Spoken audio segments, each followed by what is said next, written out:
Vous vous apprêtez à embarquer pour un épisode de la Retardis Experience, le podcast de découverte de la série Doctor Who. Allez, montez.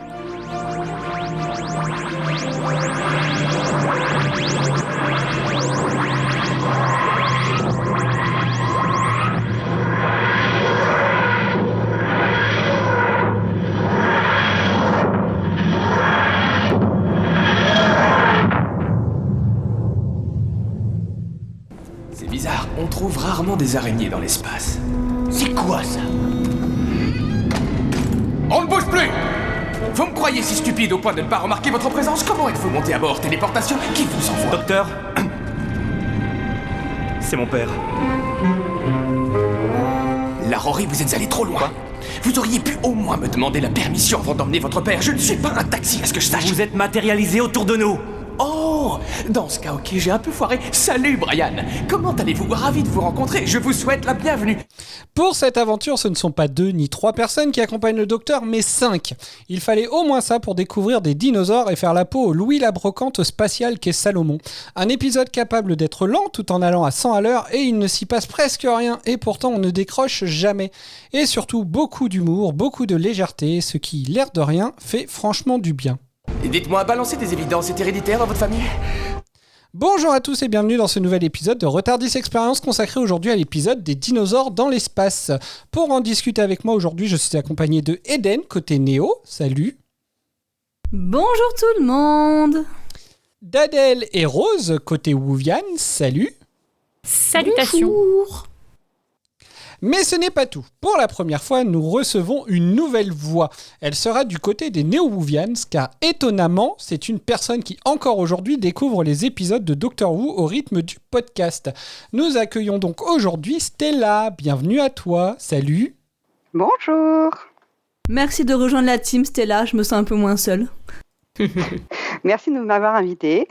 Ben avec plaisir, nous sommes ravis de t'accueillir et on va te poser du coup quelques petites questions au sujet de toi et de ton rapport à la série. Alors déjà... J'espère que tu as révisé. Tu parles. Pas du tout. De toute façon, elle va dire nous pour chaque question. Alors, comment as-tu connu la série? Grâce à votre podcast. Non, voilà, j'ai commencé la série en écoutant le podcast et du coup, je suis chaque épisode petit à petit à la sortie de chacun de vos épisodes. Alors, est-ce que...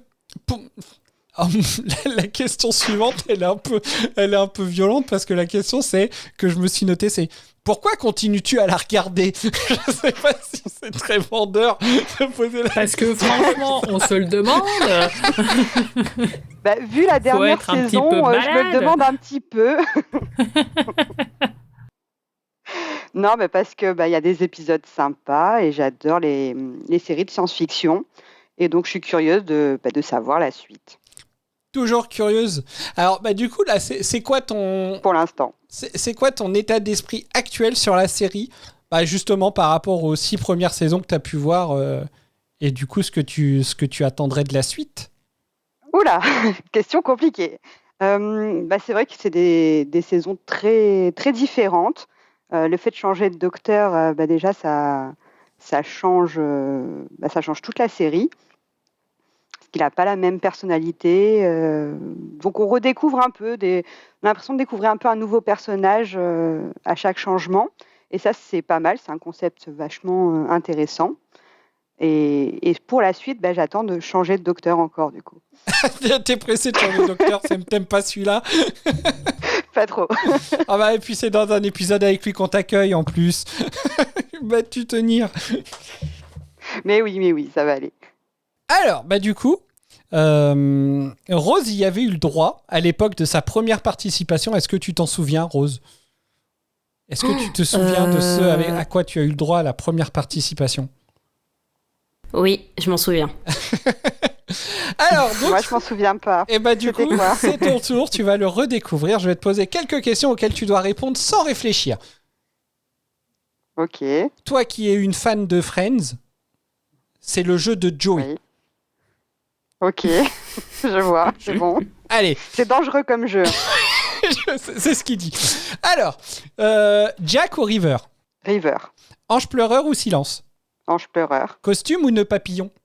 Costume. Historique ou scientifique? Scientifique. Blink ou Midnight? Midnight. Fez ou Stetson? C'est le Fez, c'est le chapeau rouge qu'il porte dans la Pandorica, et Stetson, c'est le chapeau qu'il a dans l'Impossible Astronaute. Et qui vole à Craig en fin de saison 6. Ok, le deuxième, Stenson du coup. Allez. Van Gogh ou Shakespeare? Ou Shakespeare? Van Gogh. Très bien, merci. Encore merci à toi et ravi de t'accueillir. N'hésite pas donc bien sûr à prendre la parole dès que tu en as l'envie. Je savais pas qu'on allait parler de mode, on m'avait pas prévenu. C'est des questions pièges, Mais regarde, Rose, elle est toujours là, c'est qu'elle s'en est remise. Ouais. Ça va. Ouais, je m'en suis remise. Il y a quand même eu un certain laps de temps entre sa première participation et quand elle est revenue vraiment officiellement. Donc, je m'en suis peut-être on remise. se revoit dans 2-3 saisons, quoi. Ouais, mais entre-temps, on a lancé New TARDIS quand même ensemble. Ouais, elle a dit « Ok, je veux bien revenir, mais pas avec les autres gogoles. » Je vais en tester des nouveaux. Et ton pire, t'as vu? Ouais. Allez, très bien. Passons donc à l'épisode. Son titre original, Dinosaur on a Spaceship. C'est le second épisode de la saison 7. Il a été diffusé le 8 septembre 2012 sur la BBC. Il est écrit par Chris Chibnall, à qui l'on doit également l'épisode Brûle avec moi de la saison 3, ainsi que le double épisode La révolte des intraterrestres en saison 5. Il est réalisé par Saul Metzstein. Lui, en tout cas, c'est sa première réalisation sur la série. Et du coup, on peut attaquer et je vous écoute pour votre mot. Et on commence avec toi, du coup, Stella. Moi, je vais dire trafic. Eden? Eh bien, une fois de plus, j'ai choisi la facilité et je vais dire Jurassic Park. Rose? Moi, j'ai sexiste. Adèle? Coupable. Coupable? Surprenant comme mot. Et toi, Cédric, quel est ton mot? Moi, j'ai pas de mot. Moi, franchement... Je sais pas, parce que c'est vrai que moi, faudrait que je me trouve un mot à chaque fois. Mais j'ai pas ce réflexe-là. Moi, ce serait vraiment fun. Voilà. Mais je me demande si c'est pas un peu celui que je prends à chaque fois. Allez, on écoute le résumé.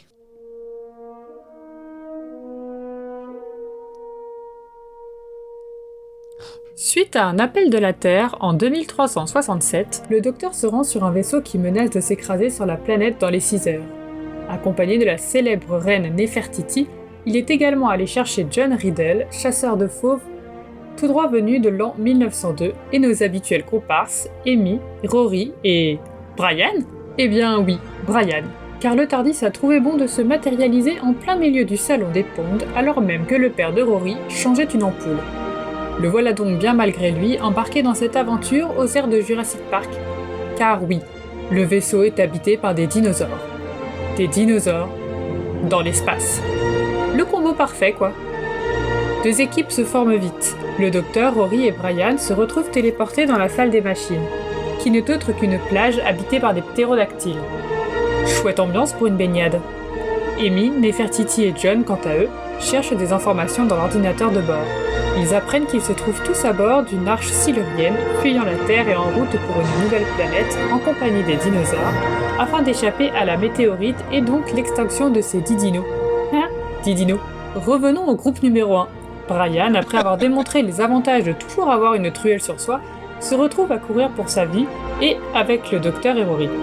Il rencontre alors 2 robots lourdeaux qui les conduisent au chef de bord, Solomon. Ce dernier n'est qu'un vil pirate qui a pris possession des lieux après avoir éjecté les Siluriens de leur propre vaisseau pour en récupérer la cargaison. Seul problème, il ne peut pas changer la trajectoire de l'arche, qui revient vers son point de départ, la Terre donc. Question piraterie, on préférait largement Henri Avril. Apprenant qu'un missile est sur le point d'attaquer depuis la Terre, Solomon décide de repartir sur son propre vaisseau et d'abandonner les dinosaures. Mais pas tout seul pour autant, puisque Nefertiti vaut bien plus que les animaux. Et c'est bien mal juger les dinos si vous voulez mon avis. Celle-ci accepte afin de sauver son groupe, mais c'est évidemment sans compter sur le docteur, qui finit par sauver tout le monde. Enfin tout le monde, sauf Solomon, puisque le docteur détourne les missiles envoyés par la Terre et les envoie sur le vaisseau de Solomon. Boum badaboum quoi. pendant ce temps, petite partie de jeux vidéo pour Rory et Brian qui pilotent le vaisseau silurien. Seules 2 personnes de même lignée peuvent s'en charger. Heureusement que Brian changeait cette ampoule. Et tout est bien qui finit bien, chacun rentre chez lui. Enfin presque, car Nefertiti reste avec John Riddle et on se demande bien pourquoi. Et Brian ne rentre pas vraiment non plus chez lui, puisqu'il se décide à faire le tour du monde, laissant Rory changer désormais ses propres ampoules.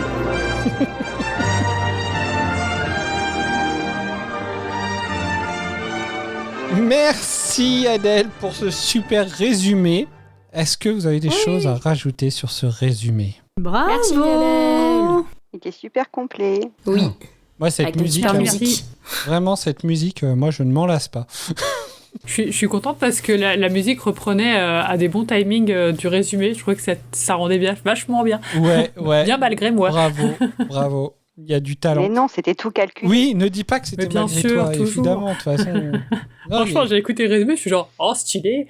c'est juste le talent, bravo, franchement. Très bien, eh bien, si vous n'avez rien à rajouter sur ce résumé, je vous écoute pour votre ressenti global sur cet épisode.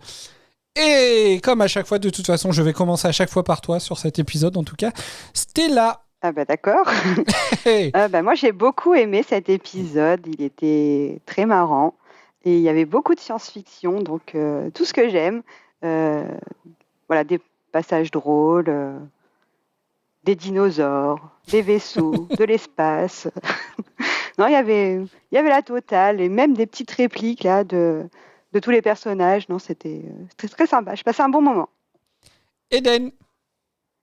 Moi, je suis assez d'accord avec Stella. C'était un épisode qui était très cool. Comme tu l'as dit dans ton introduction, c'est à la fois lent et à la fois rapide. Il y a de tout. J'ai adoré découvrir le père de Rory. J'ai trouvé les personnages hyper marrants. Bon, sauf le chasseur, ce que j'avais envie de claquer. Mais bon, ça, on y reviendra. Mais non, un très bon épisode. Et Salomon aussi, j'avais envie de le claquer. Mais lui, plus de le tuer. Mais... Ça va, ton vœu est exaucé. Ouais, mais non, c'était drôle, c'était touchant, enfin, c'était génial, quoi. Rose. Je vais être à contre-courant. Je pensais ne pas beaucoup me souvenir de l'épisode. Je savais qu'il y avait des dinosaures dans l'espace. Jusque-là, voilà. Tout est dans le titre. En fait, je me souvenais d'à peu près tout. C'est juste qu'il se passe pas grand-chose. Et alors, il est très drôle. J'ai beaucoup aimé le personnage de Brian, le père de Rory, qui apportait beaucoup d'humour. Les robots aussi m'ont bien fait marrer.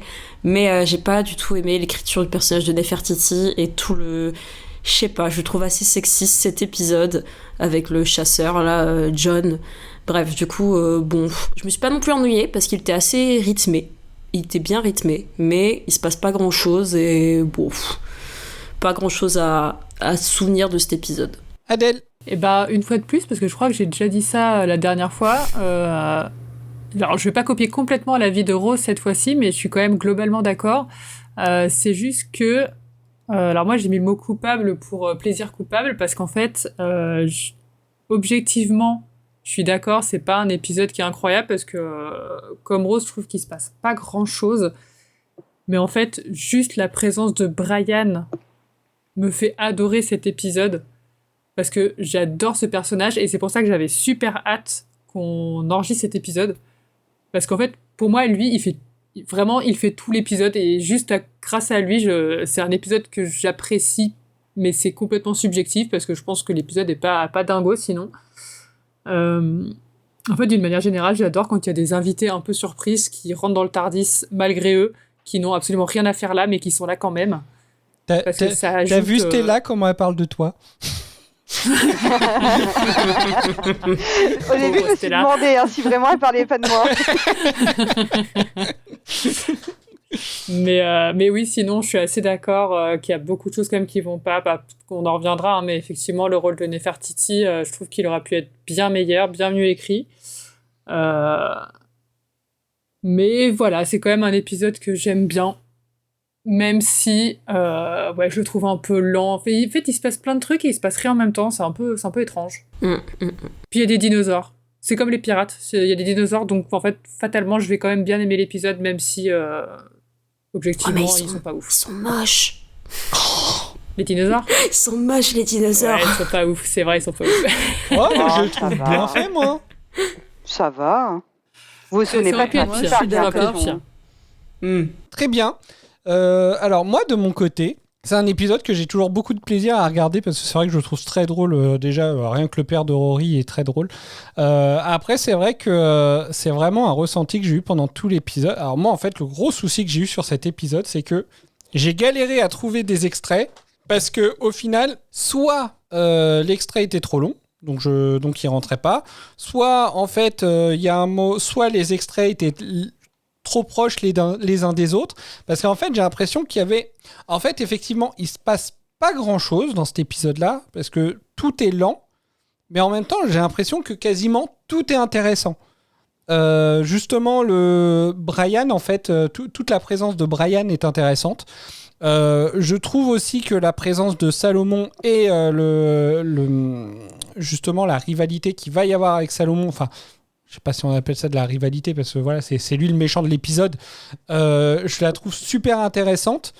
Les deux, par contre, effectivement, je suis d'accord. Je trouve que la présence de Nefertiti et Riddle sont de trop. En fait, même, pour moi, même en dehors d'être mal écrit, pour moi, c'est de trop. Là, en fait. Et c'est marrant parce que c'est en réfléchissant à ça, moi je me suis marqué à un moment, à un endroit, je me suis mis un avis où en gros, pour moi c'est sursexualisé en fait.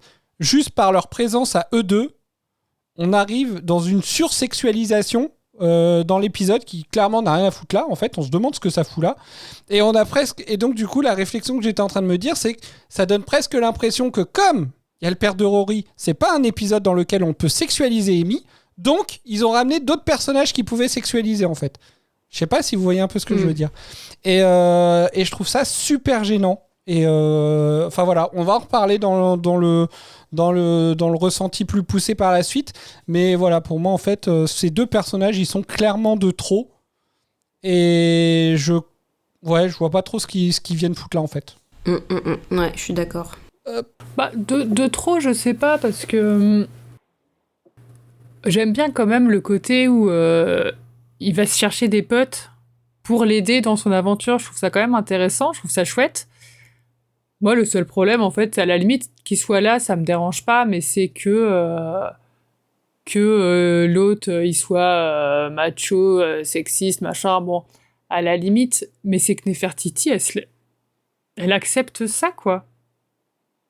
Et je me dis, en fait, elle aurait été beaucoup plus intéressante en reine badass qui le remet à sa place, en fait. Elle accepte ça. C'est pas ce qui se passe. Ça m'énerve. Elle accepte ça, mais bon, en même temps, quand on voit le début de l'épisode, elle essaye juste directement de sauter sur le docteur, quoi. C'est sa première scène, c'est ça. C'est le docteur qui essaye de se barrer, et puis au final... Ça me choque pas parce que c'est déjà arrivé, c'est une espèce presque un peu un running gag, en fait, tu vois.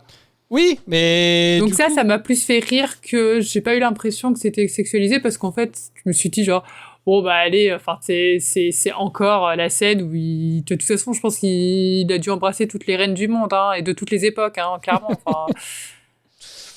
Et ça, à la limite, ça me fait rire parce que c'est déjà vu et c'est un peu, peut-être un peu un clin d'œil au fait que ce soit déjà arrivé avant, quoi. Mais c'est vrai qu'elle change bien vite de cavalier quand même. Ouais, parce que bon, John, c'est pas le docteur, quoi. Ah ouais, puis merci le gros lourdeau, quoi. Oh là là. Puis au début, elle envoie bouler, puis à la fin, elle finit avec lui. Bah c'est ça. J'ai trouvé ça très, très maladroit, pas très bien fait. Un peu trop bon. Mais comme dans ton résumé, on se demande vraiment pourquoi. Ah bah c'est ça. Vraiment, tu te dis genre vraiment, t'es resté avec lui, quoi. Alors, avant de continuer sur les échanges, on va écouter les avis d'auditeurs et auditrices que j'ai reçus. Salut les retardos. Je viens donner mon avis. Je vous fais une petite capsule. Concernant l'épisode, j'ai eu un premier bug, j'avais envie de le baffer. Mais what ? Que du positif sur cet épisode, vraiment. J'adore la série Doctor Who. Voilà. Bon enregistrement. Alors, on a eu sur la petite story que je poste à chaque fois avant d'enregistrer, on a eu une réponse de Lily qui dit « Je ne me souviens plus de cet épisode, mais pour le papa de Rory, c'est cœur avec les doigts. » Voilà. Lutin C'est assez Croche. concis comme avis. Ouais, c'est je bien suis d'accord, résumé. c'est de famille en fait. C'est ça. Là, c'est que des. De toute façon, oui, sur ce petit encadré-là, généralement, j'ai que des. C'est des avis très concis que je peux avoir parce que, justement, le nombre de caractères est limité. Et Lutin Crocheteur qui a répondu « J'apprécie le père de Rory dans cet épisode. Par contre, Riddle est un chouïa insupportable. » D'accord. Je crois qu'on est tous d'accord sur ça. Voilà, comme on a déjà pu le dire. Un avis que j'ai reçu par message, donc sur Instagram, de Anto. Coucou, petit avis sur cet épisode, il ne m'a absolument pas marqué. J'en ai le souvenir d'un épisode où on passe d'une pièce de studio de cinéma à une autre, excepté la présence de 2 acteurs dont je pense vous allez beaucoup parler. Je l'avais totalement oublié. Bon enregistrement, bisous. On se demande de quel acteur il parle. Ouais, je vois pas de quoi il parle, hein, vraiment. Non, inconnu au bataillon. Bah, moi je pense qu'il parle de Riddle, parce qu'il joue dans Sherlock. Tout à fait, c'est Grégory Lestrade. Le flic. Enfin, c'est le policier qui travaille avec lui, je crois. Enfin, travaille. Yep. Qui l'aide dans ses enquêtes. Greg. Ah, j'avais pas du tout. Qui n'avait pas fait le rapprochement. Non, et pourtant, est-ce que j'ai été voir sur Wikipédia ? Je sais plus. J'ai peut-être pas été voir sur Wikipédia pour savoir si j'avais vu sa tête. Donc, C'est pas non. interdit, ça ? Non. Non, c'est pas interdit d'aller voir sur Wikipédia, sauf quand Cédric me dit explicitement non, tu n'as pas le droit d'aller sur Wikipédia. Moi, je vois que de lui qui pouvait parler. Peut-être qu'il l'a vu 2 fois. Je pense pas. Non, Qu'est-ce c'est que tu peut-être racontes Nefertiti. C'est Nefertiti la deuxième, non ? Je la connais pas, Nefertiti. Je sais pas si elle a déjà joué dans autre chose. Moi non plus. L'actrice qui joue Nefertiti, c'est Ryan Steele. Ça me parle pas. Alors C'est une là, actrice britannique. Voilà, déjà on n'est pas trop mal. Elle est pas égyptienne. bizarre. On nous a menti. Ouais. Oh, N'arrête pas de nous mentir. Elle fait partie de la Royal Shakespeare Company aux côtés de David Tennant. C'est un peu classe. Voilà, mais Ah, sinon je joue dans c'est tout. Mathilda. Je connais pas plus que ça. Je pense qu'elle a pas participé à plus de. Elle a joué dans Misfits apparemment. Voilà, je me souviens pas trop. Et dans C'était The Blacklist. une guest ou un personnage secondaire principal dans Je sais pas. Je ne sais pas du tout. Non, elle est pas dans les acteurs, elle est même pas dans les récurrents. Donc je ne pense pas. Ouais, elle va faire des apparitions, quoi. Ouais, voilà. Elle est même pas dans la liste des invités, c'est dire. C'est pas très sympa. Bref, maintenant évidemment qui parle donc qui parle évidemment de Mark Williams et de David Bradley, bien sûr. C'est amusant que c'est amusant du coup qu'ils se soient retrouvés sur le même épisode. Moi c'est toujours ça en fait au final qui me fait rire. C'est le fait qu'on voit les deux dans le même épisode. Ça faisait très long. J'avoue, je m'y attendais pas. Enfin, je savais que les deux allaient être dans Doctor Who, mais je m'attendais absolument pas à ce qu'ils soient dans le même épisode. Ça fait très longtemps qu'on n'avait pas eu d'acteur. C'était quand le dernier acteur d'Harry Potter qu'on a vu dans Doctor Who? Est-ce que vous vous souvenez? J'irai l'épisode de Noël, hein. Le dernier? Ou celui de Le Fantôme des Noëls passés? Non, le fantôme de Noël passé. Ouais. Pour moi, c'est le dernier. Alors, j'attendais de voir s'il y avait d'autres réactions, mais apparemment non. Du coup... Voilà, comme ça, celui-là, on l'a déjà évacué. Oui. Tu voulais pas le mettre depuis, hein. On est tranquille, On a bien compris. c'est fait. Alors, donc, on peut revenir sur l'épisode. Voilà, donc on a commencé un petit peu à parler déjà de Riddle et de... Moi, à chaque fois que j'entends le mot Riddle, ça me fait penser à la musique, là. Vous voyez la musique dont je parle? Ça me... Non. Non. Ah, obligé, vous De la 21 connaissez. Pilots? Non, bah non. Non, c'est celle-là. Alors, attends.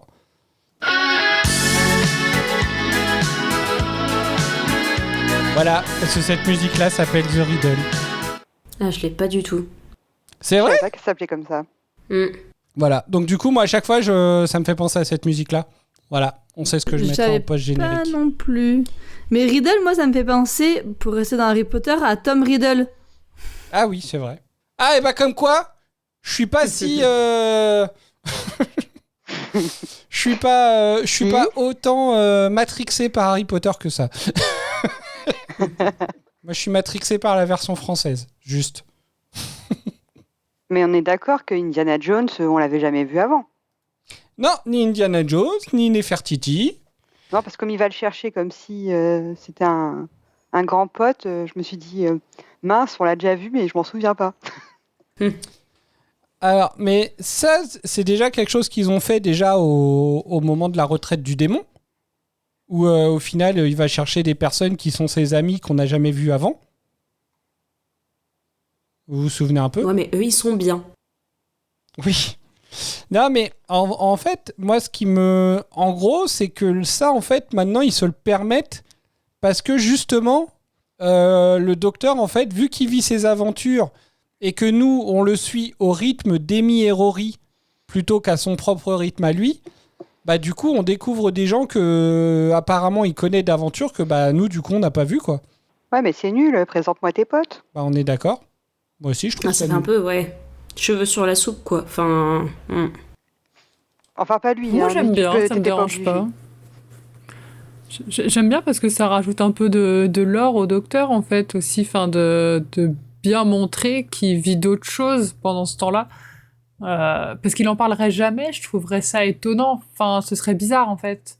Moi, ça me dérange pas, du coup... voilà, genre juste, bah, c'est quelqu'un qui connaît, quoi. Enfin, en fait, c'est un peu comme toutes les fois auparavant où il pouvait dire juste en une phrase, genre, ah, bah, ça me rappelle la fois où j'ai fait ci, j'ai fait ça, nous, on l'a pas vu.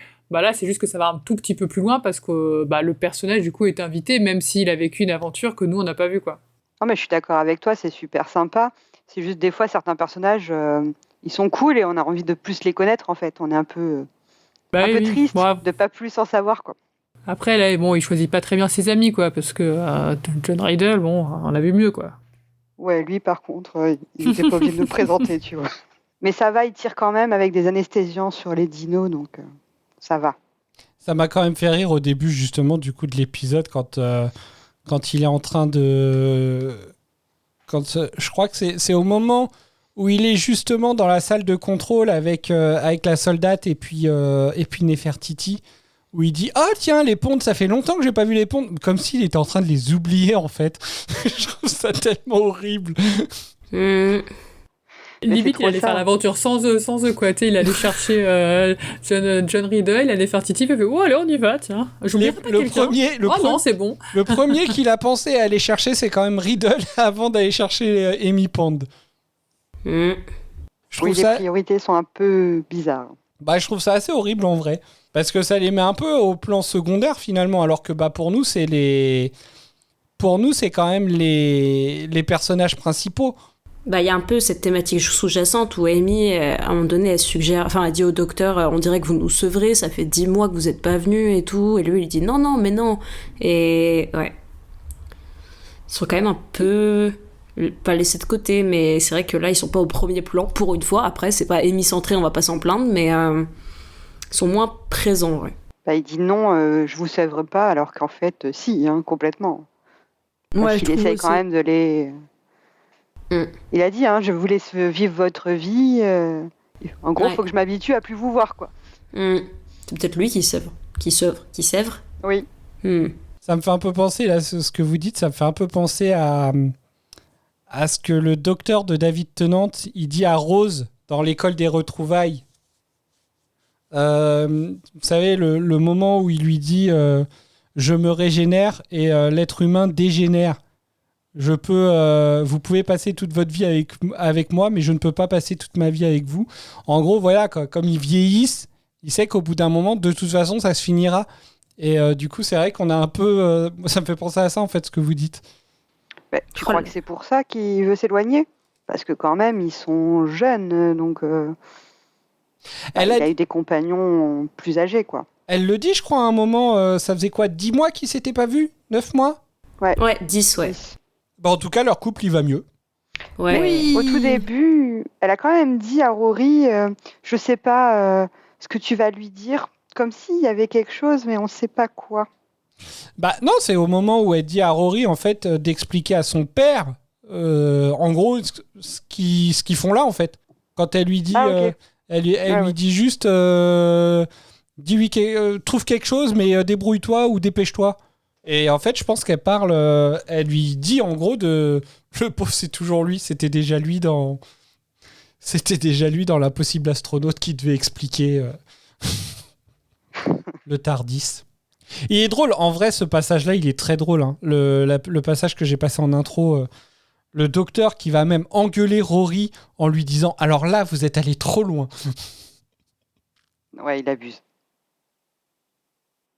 Et d'ailleurs, j'adore la tronche que tire le père de Rory. C'est vraiment, il le regarde complètement incrédule, mais enfin, je trouve que cet acteur, il a quand même une manière de jouer les darons Pomax.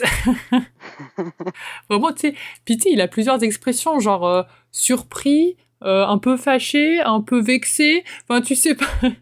C'est vraiment, il change un peu de regard au fur et à mesure. Pity, il regarde son fils, il regarde le docteur. Enfin, en fait, finalement, dans cette scène, tu les écoutes parler, mais tu les regardes pas. Tu regardes les expressions du père. C'est super drôle, quoi. Ouais, on dirait qu'il fait les 3 émotions en même temps. Oui, et puis après, t'as le docteur qui lui parle, qui lui fait genre bonjour Brian, bienvenue à bord, machin. Et puis, tu sais, lui, il sourit, mais tu sais, un peu genre. Oui, c'est comme s'il était content, mais un peu malgré lui, genre, tu sais, enfin, c'est comme il sait pas trop quoi dire, et là, genre, oui, d'accord, bienvenue, enfin, bonjour. Et vraiment, j'adore la tête qu'il fait, quoi, c'est trop drôle. T'as l'impression qu'il se dit, mais c'est qui ce fou? Vas-y, hoche la tête et ça va passer. Le moyen le moyen de protection. Le fou du bus qui vient de parler. Ah oui, bien sûr. Oui, tout à fait. Ouais. Je suis tout à fait d'accord. Moi, j'ai adoré le début de l'épisode où quand même le docteur, il reçoit un SMS sur son papier psychique. Ça, c'était hyper stylé. Ah tiens, il se passe un truc. Non, ça ne vous regarde pas. Regardez pas Nefertiti, c'est pas pour toi. C'est marrant parce que du coup, en préparant l'émission, j'y ai pensé au papier psychique. J'ai l'impression que ça faisait un moment qu'on ne l'avait pas vu. Ah bah non, si je suis bête, on l'a vu dans l'asile des Daleks, puisque c'est par là aussi qu'ils avaient réussi à le contacter, je crois. Je sais plus. Ça me Je sais plus comment il le contacte. Je me souviens plus de ces détails. C'est pas le téléphone. Mais c'est vrai que quand j'y pense, je vois que ça fait un moment qu'on l'a pas vu vraiment utilisé. Parce que là, ça reste assez bref. Même si dans l'épisode d'avant, c'était ça, c'est quand même assez bref. C'est vrai que ça fait longtemps qu'on l'a pas vu vraiment le montrer devant quelqu'un, dire coucou, je suis machin, quoi. C'est vrai. Ouais, ça manque. Mais parce que donc du coup, le docteur, là, il avait été appelé surtout par la soldate, le genre de unit indien. C'est un peu ça que ça me fait penser, moi, du coup. Ouais, c'est la NASA indienne. J'ai trouvé ça d'ailleurs un peu facile, le fait que... Attendez, je vérifie son nom. Ouais, que soldate indienne, on l'appelle Indira. Oui, c'est facile. Bah ouais. Vraiment Indie. C'est pour pas se tromper. De quoi? C'est pour pas se tromper. Après, on a bien les prénoms France. En France. Donc bon, India, Indira. Bah, c'est un vrai prénom, hein, Indira. Après, c'est peut-être un prénom un peu facile. C'est comme si, effectivement, il rencontrait quelqu'un en France et qu'elle s'appelait Françoise, quoi. Tu dis, c'est ça. Ou Frances. C'est ça, Frances. Bon, bah, du coup, je vais passer un extrait, déjà. Allez. Et vu qu'on parlait de Brian, eh ben, je vais passer le deuxième extrait qui est super drôle de Brian. La téléportation, je déteste ça. J'ai dû activer la téléportation avec ma voix. Oh, super. Merci beaucoup, monsieur Spock. Une téléportation. D'abord des dinosaures sur un vaisseau spatial, alors pourquoi pas une téléportation? Et d'ailleurs, pourquoi on se ferait pas téléporter pendant qu'on y est? Il se sent bien là? Voyager, ça le rend nerveux. Ses seuls voyages, c'est aller chercher le journal et aller au golf. Pourquoi vous l'avez emmené alors? Je l'ai pas emmené! Et pourquoi vous téléphonez pas avant de débarquer, comme tout le monde? Bon, vous allez me dire où on est et tout de suite. Pas sur Terre. Le goût de l'air est trop métallique. C'est une graisserelle là-bas. J'en sais rien, mais c'est à espérer, Brian. Le ronronne. Ah bon? Tiens, ouais. Bon, ne restez pas là à rien faire, vous deux. Allez, creusez. Moi, je vais aller voir de près ces rochers. J'adore les rochers. On creuse, mais avec quoi? Eh bien, avec ça. Tu te balades avec une truelle sur toi. Évidemment. Tout homme se doit de toujours avoir une truelle sur lui. Tu devrais en commander une au Père Noël. Papa, j'ai 31 ans, ça fait longtemps que je crois plus au Père Noël. Moi, j'y crois encore. C'est un passage que je trouve drôle. Alors là, pour le coup, Brian, il est un peu moins incrédule. Hein. Là, tu sens que ça y est, il s'est mis dans le truc, mais il comprend pas tout ce qui se passe, mais il a rien à faire là, quoi. Il a bien compris, en tout cas, qu'il n'avait rien à faire là. Et puis il est pas trop le bienvenu. Hein. Bah, j'aime bien parce que là, du coup, je trouve qu'il y a une présentation assez rapide du personnage parce qu'on n'avait pas eu le temps au début. Et là, on connaît un peu comment il a peur. On voit un peu comment il traite Rory. On voit un peu, qu'on a un peu toutes les infos, quoi. Et le fait qu'il se balade avec une truelle. C'est si drôle. C'est vraiment un truc de daron, ça. Et comment il fait pour la mettre dans sa poche? Elle n'est pas pliable, un truc comme ça. Bah c'est ça, surtout que alors entre ça plus les balles de golf, au bout d'un moment tu te dis mais je veux bien qu'il ait plein de poches, mais quand même c'est grand quoi. Il a jeté le même sort qu'Hermione, on rappelle que c'est Archie Weasley quand même. C'est vrai. Il a des poches plus grandes à l'intérieur comme le docteur. Aussi. Bah c'est bon, du coup il a l'habitude, c'est bon. Et le docteur qui goûte l'air pour savoir où est-ce qu'il est, ça c'est trop bizarre quoi. C'est métallique. Ah c'est marrant, moi ça J'espère m'étonne qu'il quand goûte il fait pas. ça. C'est pas la première fois qu'il fait ça, je crois. Non.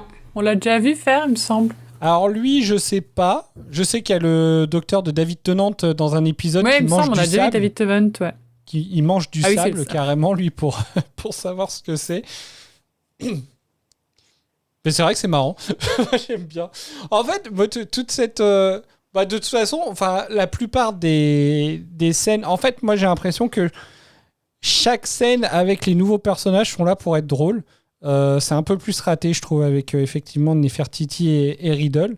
Mais par contre, les scènes avec Brian sont... Moi, je les trouve toujours drôles, quoi. Entre ça, entre la scène avec la rencontre avec le Triceratops aussi. La scène avec les robots débiles. Enfin, les robots, franchement, c'est pépiteux. Mais enfin voilà, moi je trouve qu'effectivement, en fait, cet épisode, il est vraiment fait pour être léger. Oui, bah oui, ouais. Et je pense que ça réussit. Parce qu'en plus, l'intrigue n'est pas hyper compliquée non plus. Le méchant, Oui, le grand ça. méchant, bah, tu comprends rapidement. Il y a des dinosaures. C'est fait pour être léger et drôle, quoi. Ça marche bien.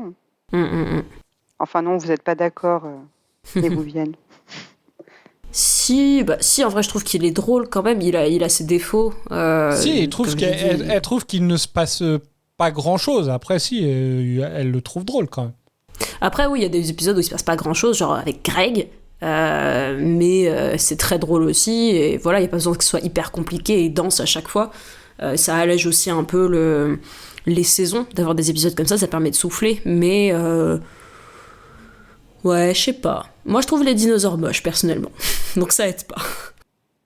Et C'est pas bien de les marrant juger parce sur leur que, apparence. Eh ben, tant pis. pendant que vous parliez, du coup, ça... En fait, il y avait pas mal de points que je m'étais noté à dire sur les différents personnages et tout, et je me rends compte que je pourrais le résumer assez facilement, parce que vous disiez que voilà, l'intrigue est assez simple, les personnages sont assez simples, et en fait, ça m'a presque donné finalement une impression générale d'être presque dans un Disney un peu. Genre, il y a les héros, il y a le méchant qui est assez bête et méchant. Finalement, Solomon, je trouve qu'il...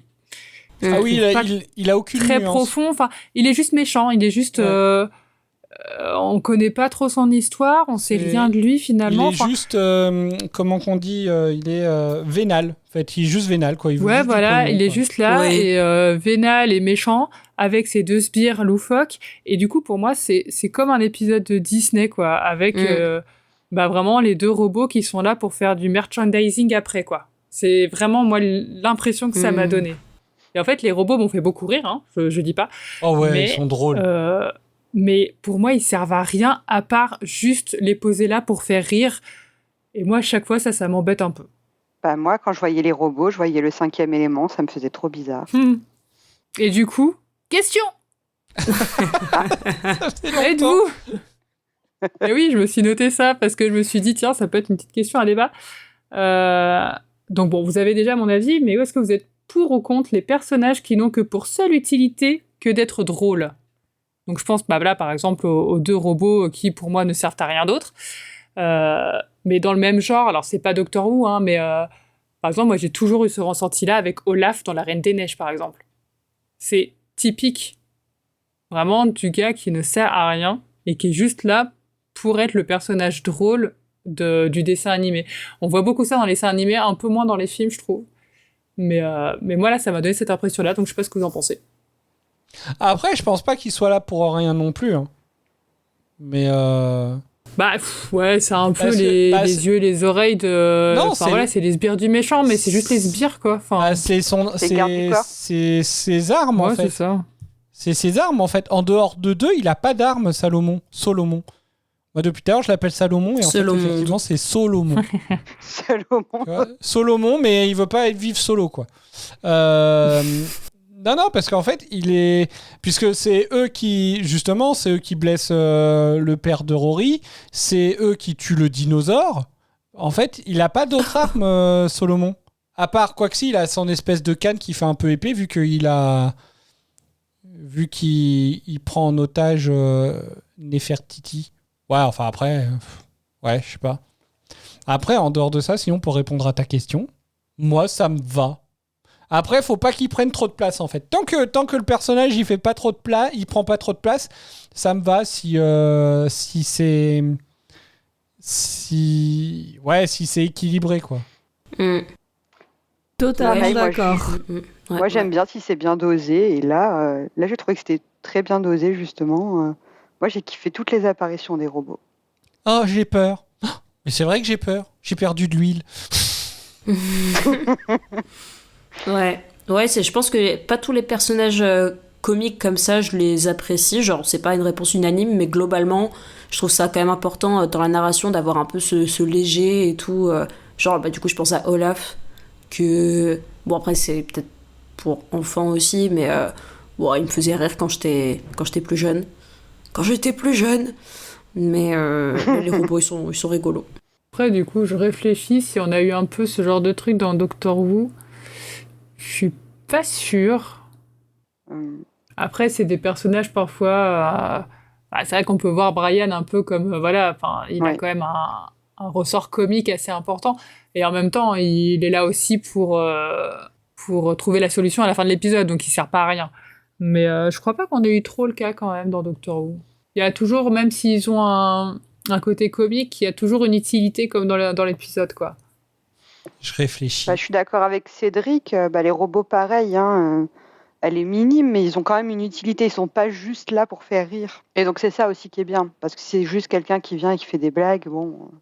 Non, là, j'accroche pas. Mais là, c'est dosé. Moi-même, à la fin, je me suis demandé, mais du coup, on les laisse eux aussi se faire exploser dans le vaisseau?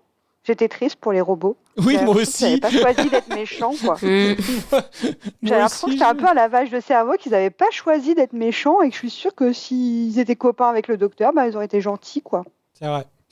Mais tu rigoles.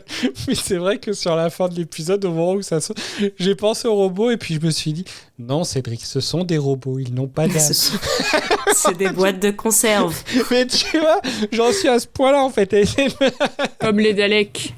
Et pourquoi ils n'auraient pas d'âme? De conserve. Parce que c'est des robots. On est dans Doctor Who. Ils sont programmés. Excuse-moi, dans Doctor Who, tout est vivant, donc on sait jamais. Moi, je sais pas. C'était des personnages à part entière. Les pauvres, ils avaient rien demandé. Ils se sont fait exploser la tronche. D'ailleurs, au début, je me demandais si ils faisaient pas partie de la collection de... Comment il s'appelle? Solomonde. Solimonde. On va l'appeler. On peut en trouver. De l'autre, là. Je suis Solomon. Non, mais c'est vrai, comme ils collectionnent toutes les espèces un peu rares, est-ce que c'était pas le cas des robots à la base quand il est tombé dessus, quoi? Mais alors, moi, en fait, sa façon de fonctionner, ça me donnait presque cette impression-là, c'est qu'en fait, en gros, là, ce qu'on comprend, c'est qu'il veut tous les dinosaures parce que ça lui fait une collection à vendre. Parce qu'il n'est pas collectionneur. Hein. Il est revendeur. Non, Alors, en fait, il pille pour revendre. Donc, je sais pas si on appelle ça revendeur, receleur, enfin bref, j'en sais rien. Et du coup... Ouais, receleur, c'est bien.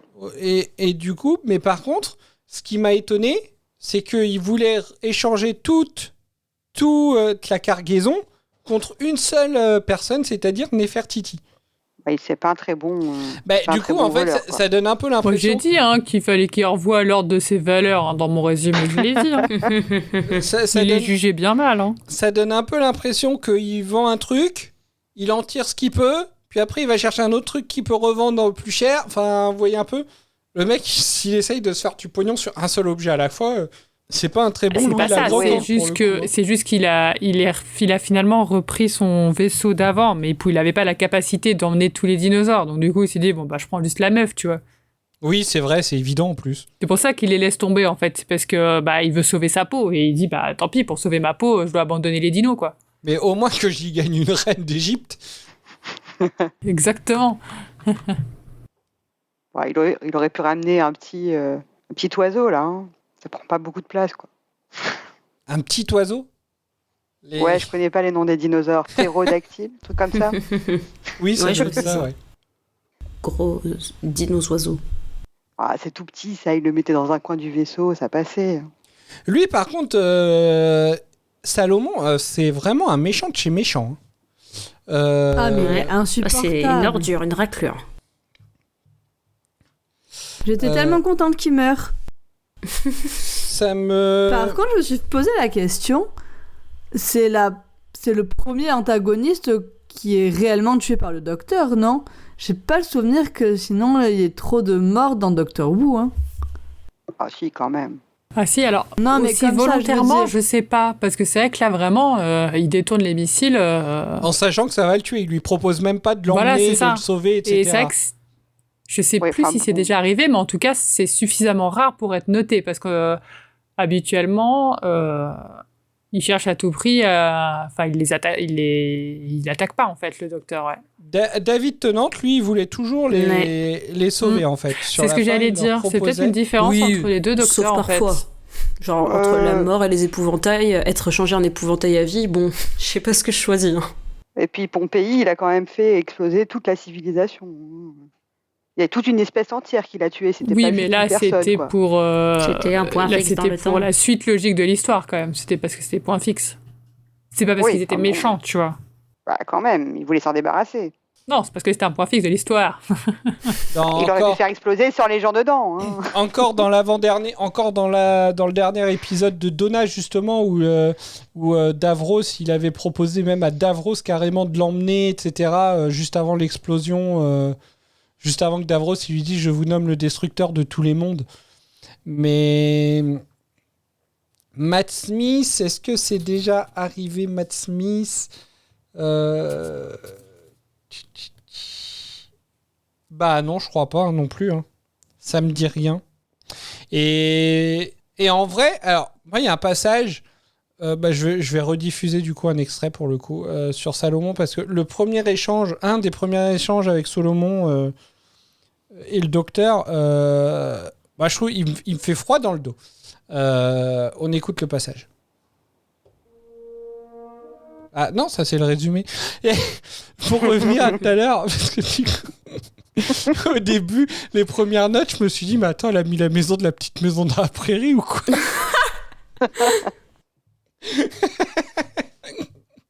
Ça ressemble. C'est vrai, écoute, les premières notes. Bon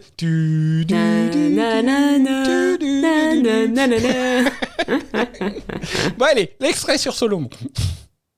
La douleur dans mes jambes a disparu. J'arrive à les bouger. Merci beaucoup, docteur. Qu'avez-vous fait aux Siluriens? On les a éjectés. Les robots les ont sortis de leur cryo-sommeil et les ont tous jetés dehors depuis le sas. J'imagine qu'on a dû laisser un gros nuage de poussière et d'os derrière nous. Vous vouliez vous emparer des dinosaures. Nous avons croisé leur vaisseau. Je leur ai envoyé un signal de détresse. Ils m'ont autorisé à monter à bord et quand j'ai vu la cargaison qu'ils transportaient, La situation, c'est un peu compliqué. Acte de piraterie et de génocide. Des mots troublants et emplis de sensibilité, docteur. Ah oui, je suis un homme très très sensible. Les lézards refusaient de négocier. Je leur avais fait une offre généreuse. Les espèces sur ce vaisseau ne sont pas de vulgaires meubles, elles ne sont pas à vendre. Pourquoi ai-je le sentiment que vous me jugez? Et pourquoi vous dirigez-vous vers la Terre et non pas vers la péninsule de Roxborn?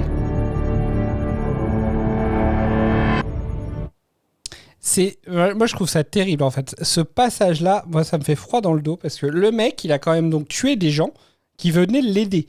Oui. Même Mais c'est un piège. Même pire encore. Parce qu'il explique qu'il y en avait quand même pas mal qui étaient en cryo-sommeil, donc qui n'était aucun danger pour lui. Ils ont été jusqu'à les sortir de leur cryo-sommeil pour juste les éjecter dehors en fait. On est vraiment sur un niveau de bâtarderie. Lui, il a vraiment atteint le sommet, quoi. Ah bah clairement, moi je trouve que rien que pour ça en fait, on peut être que content qu'il crève à la fin finalement en fait. C'est ça, à la fin, c'est affreux hein, parce qu'ils nous font ressentir, on est content. Ouais. Bah non, en fait, on vient de tuer quelqu'un, on n'est pas content les gars. Bah si, en fait, on est content, qu'on est tous des mauvaises personnes. En plus, il parle quand même des espèces qui transportent le vaisseau. Il parle que des dinosaures du coup ? Oui. Ok. Alors qu'au final, l'air de rien. Erreur. Je croyais qu'il y avait plusieurs espèces différentes. Non, je crois qu'il n'y a que des dinosaures. Bah après, il y a plusieurs espèces de dinosaures. Ouais. Après, et pourquoi les Siluriens ils transportaient des dinosaures ? Bah parce que en gros, les Siluriens, je sais plus, c'est à quelle époque que ça se passe.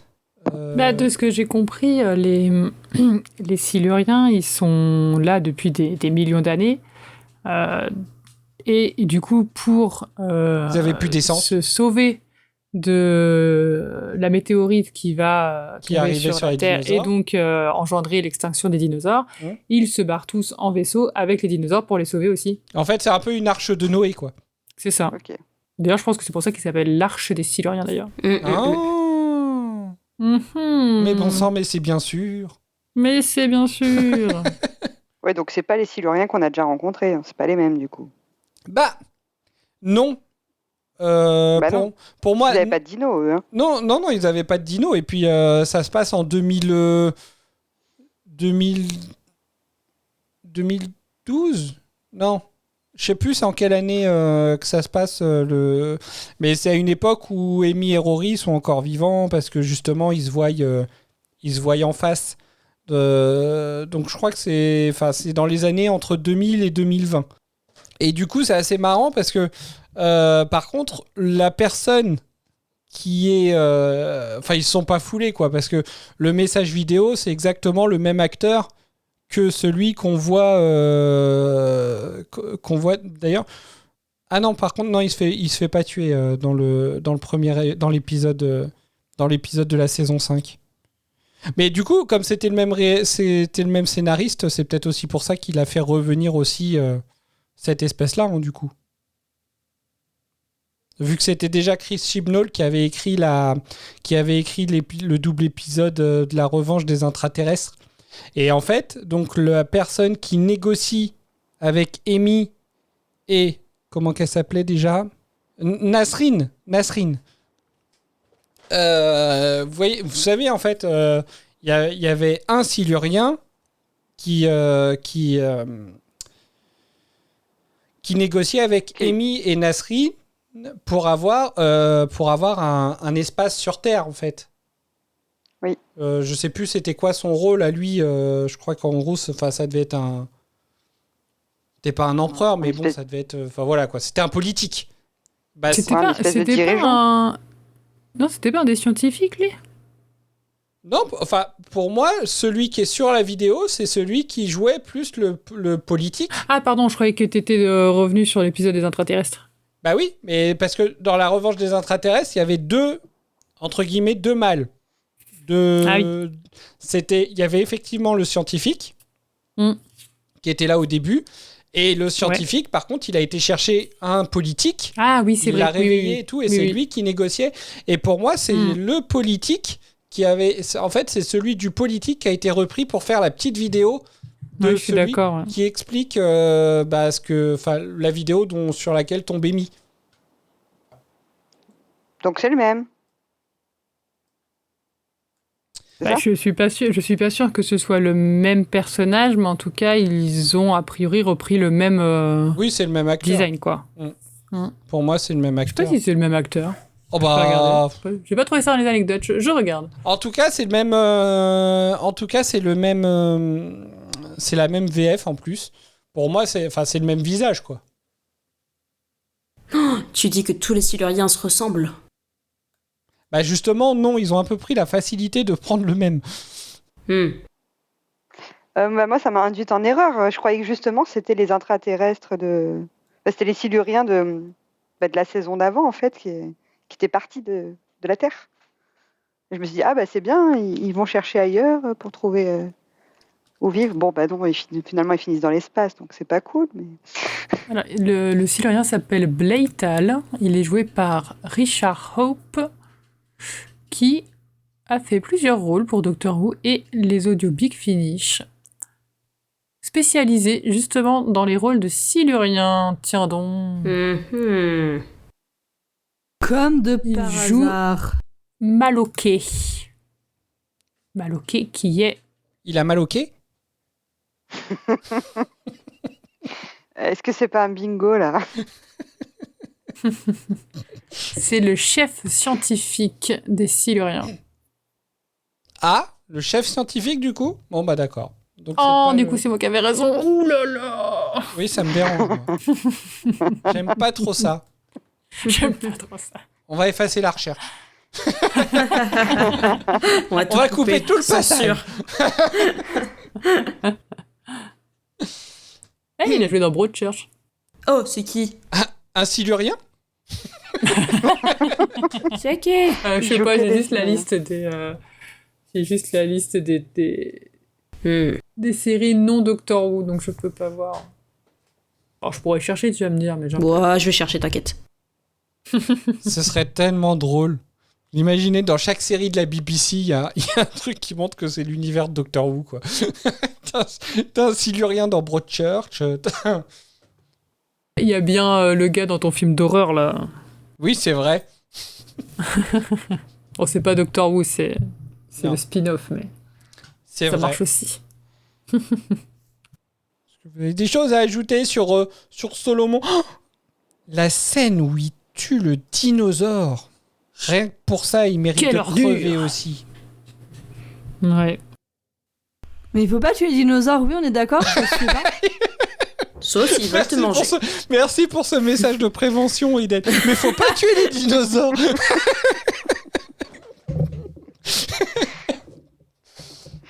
Tuer les dinosaures est dangereux pour la santé. Regardez comme il a fini, Solomon. Parlez-en autour de vous. Parlez-en à un professionnel de santé.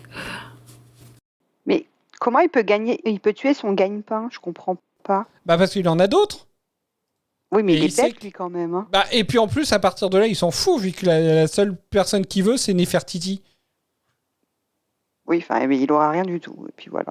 Ça se trouve, Riddle, pile à ce moment-là, il se dit « Ah, j'aurais dû faire pareil, en vrai. »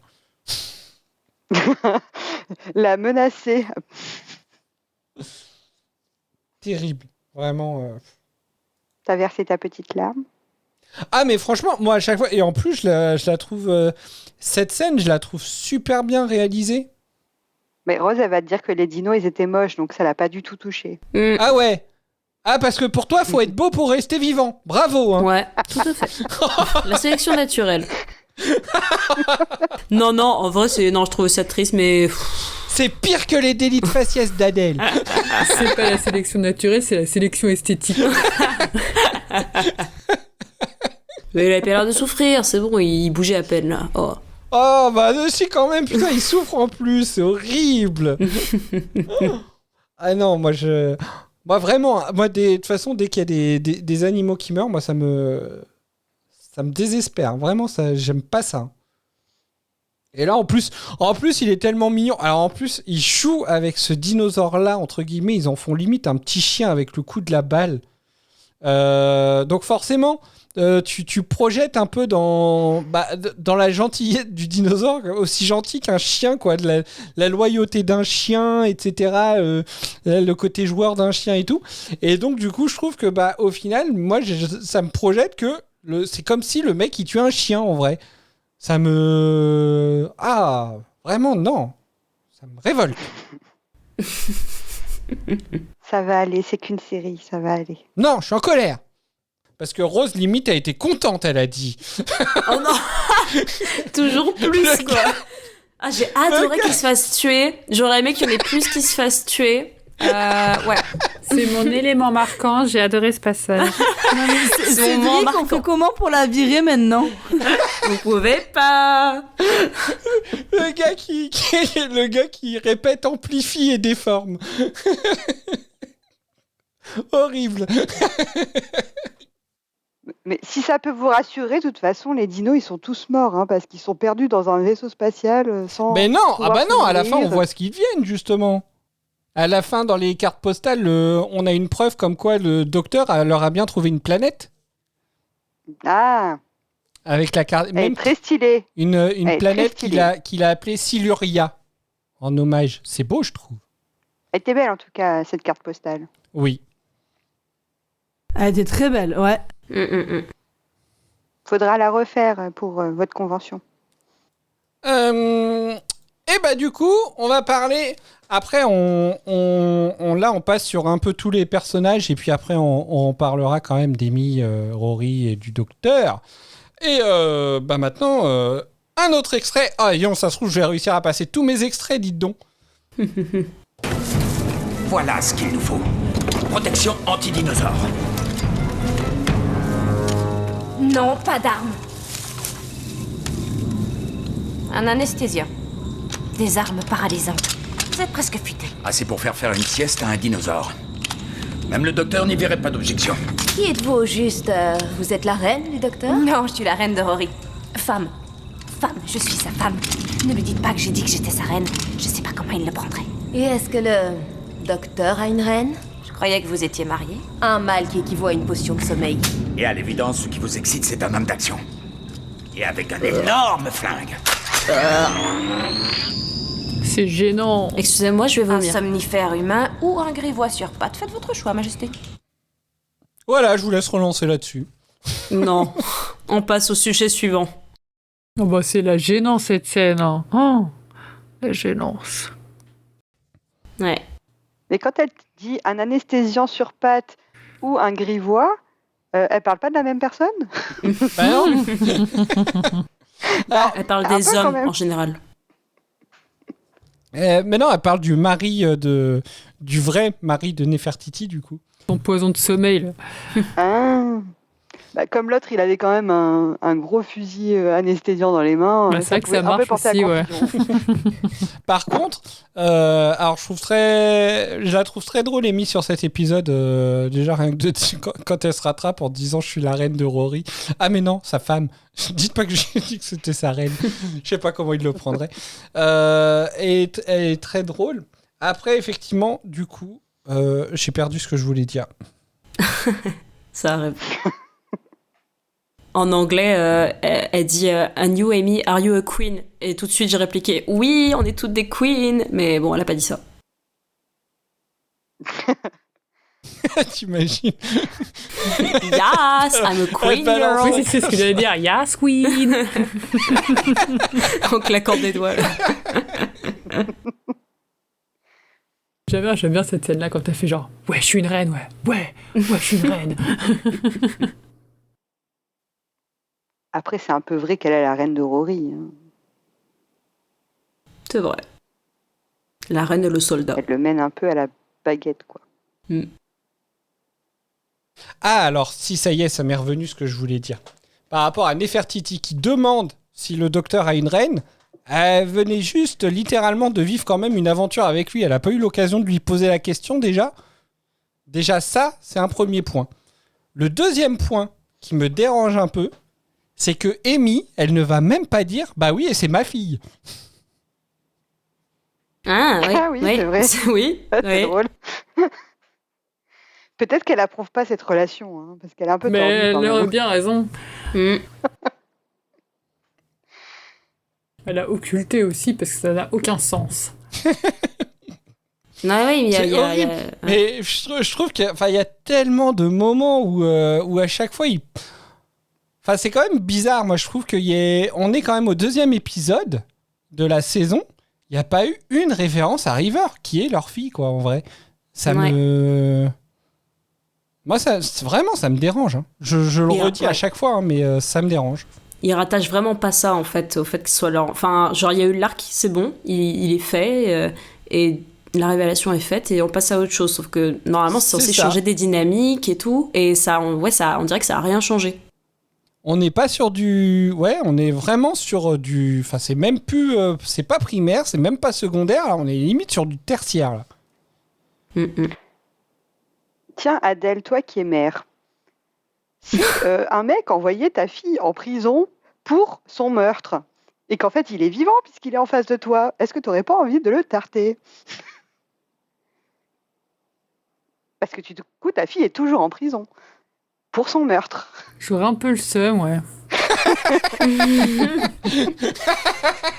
J'aurais un peu le seum.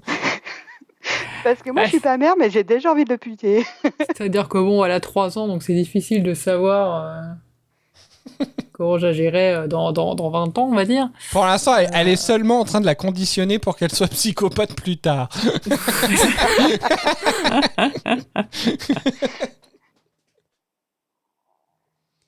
Mais ouais, parce que du coup, elle est toujours en prison, River. Oui.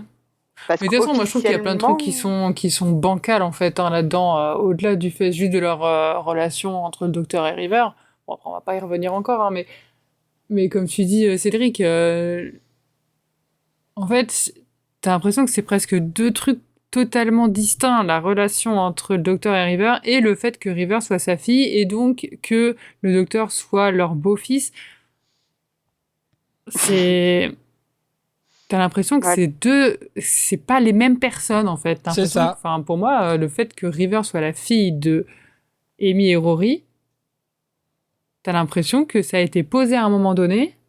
Et après, on sait que Amy et Rory ont eu un enfant qu'ils ont perdu et tout, mais t'as même plus l'impression que c'est la même personne, quoi. C'est ça. Parce qu'effectivement, on n'en revient pas. Alors que là, effectivement, ça aurait été justement l'occasion de faire une petite punchline sur le sujet, en fait, quoi. Ben, c'est clair. S'il n'y a pas de... Enfin, ça aurait été drôle, en plus, d'avoir ce truc qui relie un peu avec tous les autres épisodes, enfin, avec quand même la ligne, le fil rouge de la saison précédente, quand même, quoi. Et puis, c'est la vie de Rory et Amy, quoi.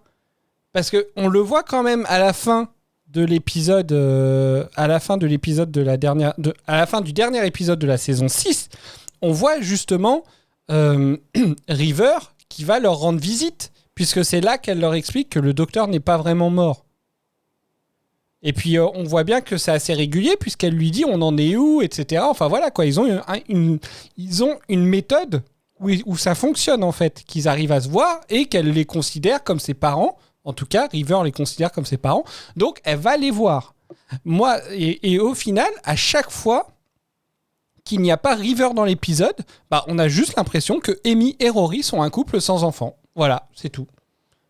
Et... C'est exactement ça, et que du coup, tout ce qui leur est arrivé, c'est juste... c'est pas important, quoi. C'est ça. Alors que, enfin, je sais pas, t'as perdu ton gosse, enfin... Ça devrait te marquer à vie, en fait. Donc c'est con, hein, parce que déjà, donc on l'avait dit sur la rétrospective, non seulement sur la saison 6, le fil rouge, il était mal géré, et en plus, bah, dans la suite, ils crachent dessus, donc... Même eux, ils n'assument pas ce fil rouge. Je trouve ça vraiment dommage. Et là, on peut pas dire qu'il n'y ait pas la saison entre les deux. Enfin, au bout d'un moment, la saison 7 vient après la saison 6. Hein. Donc, j'ose espérer que tout ça, c'était déjà écrit au moment où ce scénario a été écrit, en fait. Oh, ça, c'est pas sûr. C'est vrai. Tu crois qu'ils écrivent très en avance, les épisodes? Je sais pas. Et puis, tu sais, après, des fois, il y a des épisodes qui ressortent, qui étaient prévus, par exemple, il y a bien des épisodes en saison 6 qui étaient à la base écrits pour la saison 5. Donc, forcément, il y a peut-être des... Si là, c'était pareil, par exemple, ça peut être une période où c'était pas prévu qu'elle ait des enfants à ce moment-là, et puis voilà, mais... Oui, mais j'ai envie de dire, même si c'est le cas, imaginons l'épisode, il a été écrit il y a 5 ans, enfin bon, peu importe. Ça n'empêchait pas de rajouter, voilà, comme tu dis, une phrase. Enfin, ça prend 2 secondes et puis une c'est allusion, pareil. quoi. Enfin, c'est un truc tout bête, mais Brian, maintenant, il devrait le savoir, justement, après avoir connu ces aventures-là, ils auraient la possibilité de parler de leur fille à Brian. Vont-ils le faire ? Moi, à mon avis, enfin voilà. Je sais pas, parce que c'est quand même une histoire qui est très dure et t'as peut-être pas envie de faire vivre ça, du coup, aux grands-parents, tu vois. C'est un peu... je sais pas. Je te présente ta petite fille. Ah, et en même temps, c'est ça. Il pourrait présenter River. River pourrait avoir envie aussi de rencontrer ses grands-parents, tu vois. Et puis ils ont connu Mels. Je suppose. Après, il est peut-être comme pas prêt. Il est dans le Tardis, c'est déjà beaucoup, quoi. Il est peut-être pas prêt à toute cette... Tu te souviens de Mels, cet ma meilleure amie ? illogisme. En fait, c'est ma fille. Ouais, non, c'est dur. Franchement, c'est dur. Ils vont finir en asile. Tu m'étonnes.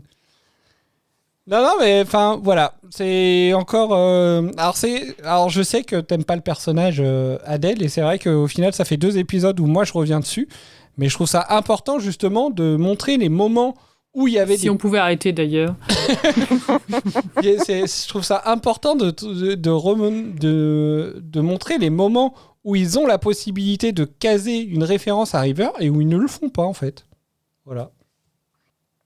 Alors, est-ce qu'on en a assez parlé sur de Nefertiti ou de Riddle, ou vous avez des choses à dire d'autres dessus ? Du coup, Nefertiti demande si le docteur a une reine, alors qu'elle a essayé de lui sauter dessus juste avant. Hein. Donc, en vrai, est-ce que ça t'importe ? C'est surtout qu'elle aurait pu demander avant, du coup. À ce moment-là. De toute façon, tu as déjà essayé de te le faire, donc bon... Un peu plus. Est-ce que ça a vraiment une importance ? Non, je les aime pas trop, ces 2 personnages. J'ai pas trop grand-chose à dire de plus. Ouais, pareil. Je trouve que c'est un peu... Ils ont un peu gâché. C'est dommage, parce qu'il y avait du potentiel quand même pour faire quelque chose de bien. Et finalement, je trouve ça sympa qu'ils soient là. Parce que comme j'ai dit, je trouve ça chouette qu'en fait qu'il aille chercher des potes pour vivre ses aventures. Et que ce soit pas toujours que les compagnons, quoi. Qu'il ait pas cherché que les pondes. Mais ouais, je trouve que l'écriture est pas dingue. Ouais, avec une Nefertiti en reine badass, ça m'aurait vachement fait passer un meilleur épisode, je pense. Même si il reste anecdotique, mais j'aurais passé un meilleur moment que là. Vraiment, je soufflais parfois parce que c'est 2013, quoi, et c'est un peu la flemme de voir ça en Big 2026. je reviens sur la vanne. J'aime bien, tu soufflais de les voir et puis après, ah chouette, un dinosaure qui meurt. Enfin, l'épisode devient intéressant. Je déteste vraiment beaucoup les dinosaures. Et ils sont moches. Oh, qu'est-ce que je vais me prendre après ? Les insultes que tu mérites. Non, mais non, pauvre, c'est moi qui est déformé. Ah, c'est bien de le reconnaître. Il faudra mettre en légende de l'épisode « Aucun dinosaure n'a été blessé durant cet enregistrement ». Non, ce qui était intéressant, je crois que j'avais lu dans les anecdotes, que je n'ai pas gardé, mais finalement, ça reprend aussi la même anecdote que pour la Marque Noire, où en fait ils ont un peu joué sur le fait qu'apparemment l'histoire de Nefertiti, c'est qu'elle a disparu et qu'on sait pas trop où est-ce qu'elle est partie, et en fait c'est un peu ils ont un peu sauté sur ce truc-là pour expliquer en fait ce qui aurait pu lui arriver. Et c'était la même chose que dans la Marque Noire, où Henri et Avery, à un moment donné, en fait, ils ont disparu de la circulation avec leur bateau. Et Dr. Who a profité du truc pour donner une explication à ça. Et j'aime bien quand ils font ça. Voilà. Ouais, ils avaient fait ça pour Agatha Christie aussi. Et Agatha Christie, c'est ça aussi, ouais. Je savais pas qu'elle avait disparu. Alors moi, en histoire d'Égypte... du coup, j'aime beaucoup plus, tu vois, parce que ça, c'est super intéressant. J'adore quand ils essaient de rattacher à la réalité. Oui.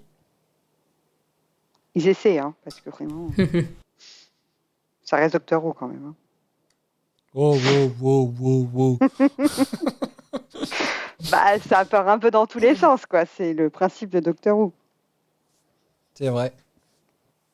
Mais du coup, c'est intéressant que ça soit vraiment... Ils mettent un peu d'historique, même si je préfère le scientifique, comme j'ai dit au début de l'épisode. John Riddle, il a vraiment existé, par contre, ou pas? Alors là... écoute, on va regarder. John Riddle. Non, je sais pas si... Chasseur. John Riddle, Doctor Who Wiki. Ah, il a des homonymes, mais je crois pas voir de chasseurs, de collectionneurs en Afrique. Presque déçu. Ils sont pas allés au bout. Bah, en fait, moi, c'est ça, c'est qu'en fait, je m'attendais presque à... Vu qu'il y avait un personnage historique existant, je m'attendais limite à ce que ce soit les deux. Ça aurait pu être le chasseur de Jumanji, tu vois. Von Pelt, oh mon Dieu. Après, ça aurait été drôle qu'il l'ait appelé Von Pelt. et en même temps, je me dis que s'il avait vraiment existé, ça aurait peut-être été un peu étrange, parce que comme ils inventent quand même une histoire à Nefertiti sur sa disparition, ça aurait peut-être été bizarre, du coup, de la mettre aux côtés d'un gars qui a déjà existé, dont on connaît l'histoire, en fait. Il aurait fallu que ce soit un gars qui est disparu aussi. Donc c'était peut-être mieux quand même que ce soit un personnage inventé, finalement, pour pouvoir raconter ce qu'il voulait, Dikio, du coup. Peut-être qu'il a tellement bien disparu qu'il a même pas de page Wikipédia, le pauvre. Oublié. Allez, on va parler d'Amy et Rory, du coup, et puis du docteur. Hey, je repasse encore un extrait. Je les aurais tous passés sauf un, au final. J'ai bien fait d'en prendre autant. Bien. La phase 2, c'est réglé. Passons à la phase 1 à présent. Non, la phase 2 vient après la phase 1. Les humains sont si prévisibles. Éclaire-moi, tu veux bien? Qu'est-ce que vous faites? Je dis ce qui me passe par la tête. Et toi, ça roule le boulot? On va bientôt se faire désintégrer et vous me posez cette question. Je réfléchis mieux quand je m'affaire à plusieurs tâches. Continue de parler. Alors, ça roule le boulot? Bien, j'ai démissionné. Tu avais démissionné du précédent. J'arrive pas à me poser, je passe mon temps à guetter le son du TARDIS. Parce que maintenant, c'est ma faute. Je passe mon temps à vous attendre et j'en ai plus qu'assez. Je vous signale que vos visites sont de plus en plus espacées. Oh, c'est vrai? Vous cherchez à nous sevrer, c'est clair. C'est pas le cas, je peux le jurer. Amy, crois-moi, c'est vrai. Il faut que je passe à autre chose, parce que Rory et toi, vous avez votre vie. C'est ce qu'on avait convenu, non? Oui, mais j'ai peur de ne plus vous voir débarquer à l'improviste. Imaginez s'il vous arrivait quelque chose, je serais condamnée à vous attendre toute ma vie. Non, enfin, Amy Pond. Je te lâcherai jamais. Et réciproquement.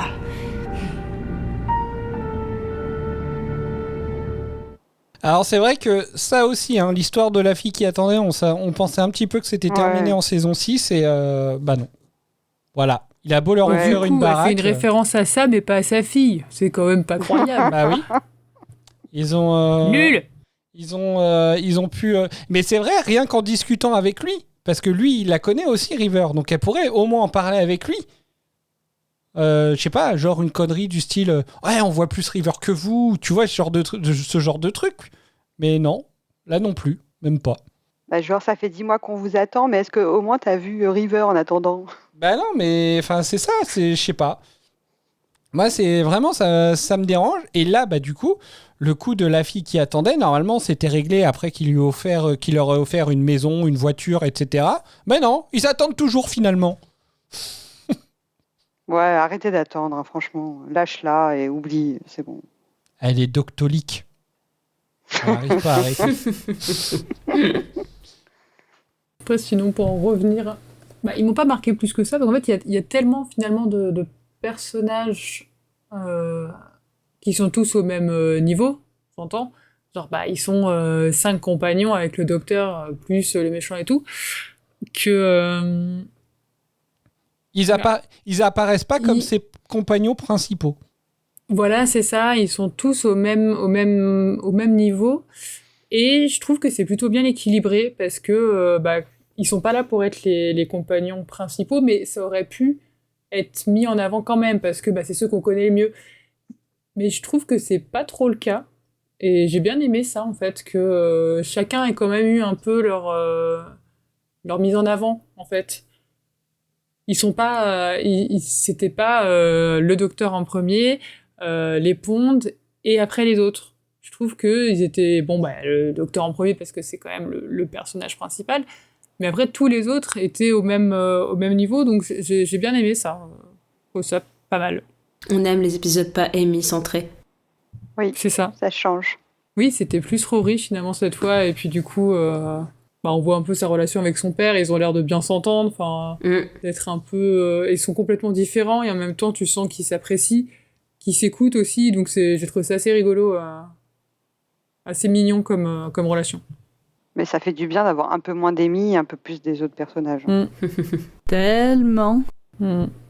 C'est pour ça que cette petite conversation à la fin, oui, arrête d'attendre, on s'en fout, quoi. Ouais, je sais pas. En vrai, je sais pas quoi penser, moi. Parce que, alors, c'est vrai que j'ai pas mal dézingué Amy. Mais là, moi, ça me dérange. Parce que, ils sont quand même. Ils restent au générique. C'est pas. Voilà, quoi. C'est Matt Smith, Karen Gillan, Arthur Darvill. C'est pas Matt Smith, Karen Gillan, Arthur Darvill, Ryan Steele, Rupert Graves et Mark Williams. Eux, ils sont pas au générique, les 3 autres. Donc, je comprends pas. Je trouve assez bizarre parce que moi, j'ai même l'impression que justement, il y a très très peu de place en dehors de ces des 2 conversations qu'ils ont pu avoir. Au final, Amy est dans son coin avec les 2 autres et le docteur est avec Rory et le père de Rory. Et du coup, à chaque fois qu'on voit chaque partie, c'est soit on voit Rory et son père, soit on voit Nefertiti et Riddle. Donc du coup, moi je trouve ça dommage, parce que là pour le coup Amy s'efface, mais il n'y a pas de priorité, voilà quoi, ils sont pas principaux, et moi je trouve que ça devrait être marqué, alors que rien que le fait que, comme je l'ai dit tout à l'heure en rigolant, mais je trouve que c'est assez choquant, le docteur qui dit « Oh tiens, il y a les pondes aussi, ça fait trop longtemps que j'ai pas vu les pondes, j'avais presque oublié les pondes. » C'est horrible quand même, je trouve. Ça les met tellement... je trouve que ça les dévalorise alors qu'il a quand même passé toute une saison 6, limite, à vouloir... il a passé 2 saisons à ne faire que courir pour sauver Amy. Donc je trouve ça assez bizarre, le fait que ça switch comme ça, en fait. Vous voyez ce que je veux dire ? Je pense que je dois être traumatisé par une peur de l'abandon, etc. Et donc, c'est ce que je ressens dans cet épisode-là. Parce que clairement... La psychanalyse. Mais en vrai, ça donne vraiment l'impression que le docteur, il passe à autre chose, quoi. Il commence à... vous voyez, c'est un peu... à l'époque des réseaux sociaux de maintenant, on a un peu l'impression qu'il commence à y ghoster, quoi. Je sais pas. Bah oui, mais là, il a passé combien d'années, je m'en rappelle plus, avant Noël, énormément. Oui, il y a eu plus de 200, voire 300 ans, ouais. Oui, il a le temps de l'oublier. Ah, c'est vrai, elle est là. Oups. Est-ce que c'est... j'ai plus le contexte de quand est-ce qu'il le dit. Est-ce qu'il le dit à lui tout seul ou à d'autres gens ? Parce que est-ce que c'est vrai est-ce qu'il ne se ment pas à lui-même parce qu'il essaie de se sevrer ? Et du coup, il fait genre « Ah oui, j'y avais pas du tout pensé à eux. » Mais en vrai, si, juste il essaye d'espacer de plus en plus, et là il se dit « Ah tiens, pour une fois je peux les prendre avec moi. » Je sais pas. Je retrouve le passage, attends. Merci bien. Regardez-moi ça, j'en connais qui aimeraient voir ça. Et les pondes, j'ai oublié les pondes, ça fait une éternité que je les ai pas vus. Mais je me disperse là, en général on me demande de me taire. C'est tout. Ah, mais les pondes, ça fait longtemps que je les ai pas vus, j'ai oublié les pondes. C'est bizarre. Et du coup, il va les chercher à ce moment-là ou... Après, en fait, là, c'est au moment où il est avec la soldate, là, et Nefi qui lui explique l'histoire du vaisseau. Donc, du coup, c'est après où il dit « Venez, Nefi, on va avoir besoin d'aide. » Et c'est là, après, qu'il va chercher d'abord l'aventurier. Donc, il vient de penser aux pondes, mais c'est même pas eux qu'il va chercher en premier. Et après, il va chercher seulement... Et puis, en vrai, c'est pareil, c'est quand même assez dégueulasse sa façon qu'il a de les récupérer, en vrai. Il sonne pas, il frappe pas, voilà quoi. Il les ramasse comme si... vous voyez ? Non, je sais pas. Ouais, mais c'est tellement le docteur. Ouais, c'est ce que j'allais dire. C'est vraiment le docteur de faire ça, quoi. Même Rory, ça n'a même pas l'air de l'étonner parce qu'il l'engueule en lui disant « Vous pourriez quand même passer un coup de fil, mais... » En fait... Surtout qu'il se promène en cabine téléphonique. Quoi. Tu vas pas me dire qu'il peut pas passer un coup de téléphone. C'est super dangereux. En plus, il se matérialise comme ça. Il savait même pas qu'il y avait le père. Donc à tout moment, il le coupe en 2, quoi. Bah oui. J'imagine. Parce que s'il visait pas bien, parce qu'il pensait qu'ils étaient claques tous les deux. Amy et Rory aux toilettes ou sous la douche à ce moment-là. Ouais. Gênant. C'est marrant, il embarque l'escabeau, par contre. Il embarque tout, quoi. C'est marrant que tout tienne dans le salon. Tout le Tardis. Ouais. Alors qu'au contraire, ça aurait été drôle qu'ils prennent pas l'escabeau et que tu vois du coup Brian dégringoler dans le Tardis. L'ampoule qui roule par terre. C'est ça. N'empêche, Rory fait venir son père juste pour changer une ampoule. Il est sérieux? Bon, je vous espérais qu'il n'y avait pas que ça. Parce qu'avec tout ce qu'ils ont traversé dans tout l'espace, il ne sait pas changer une ampoule. Oui, mais il sait faire les pansements. Ouais. D'ailleurs, parlons-en de ce pansement-là. Il a quand même pas l'air d'être très blessé. Hein. Quand tu vois, ça a l'air d'être quand même très superficiel. Il lui met un truc énorme et puis t'as le père, il a genre, oh là là, ça fait mal. Genre, non, mais enfin, t'as une égratignure, gars. Souffle, puis ça va aller, quoi. Fais un bisou magique et c'est bon. Hein. Il n'y a rien du tout, on voit même pas sur son épaule, c'est à peine, mais oui, il y a juste coloré, une petite... quoi. Oui, c'est ça, je te dis, non, mais abusé, quoi. Et puis faire un effort sur le maquillage, qu'il ait l'air vraiment blessé. Parce qu'il lui fait quand même une piqûre anesthésiante et tout, quoi. Tellement qu'il a mal. Mais oui, c'est ça. C'est too much par rapport à la taille de la blessure. Donc Rory, à force d'être dans le TARDIS, il est devenu docteur aussi, en fait. Bah, il est infirmier. Quand même. Et le docteur, il sait vraiment soigner les gens. C'est nouveau aussi? Oui, c'est vrai que je me suis posé la question. Bah, c'est un docteur. Il a un tournevis sonique, hein. Bon, il peut tout faire. Ouais, mais on l'a jamais vu soigner les gens comme ça. Bah, si vraiment il l'avait soigné à coups de tournevis sonique, j'aurais dit ok. Mais là, il a quand même sorti une espèce de perceuse et des trucs chelous. Non. Je me suis dit, il fait quoi là avec sa perceuse? J'ai l'impression, je me suis dit, ça y est, j'ai changé de chaîne, je suis sur Grey's Anatomy. Carrément Grey's Anatomy.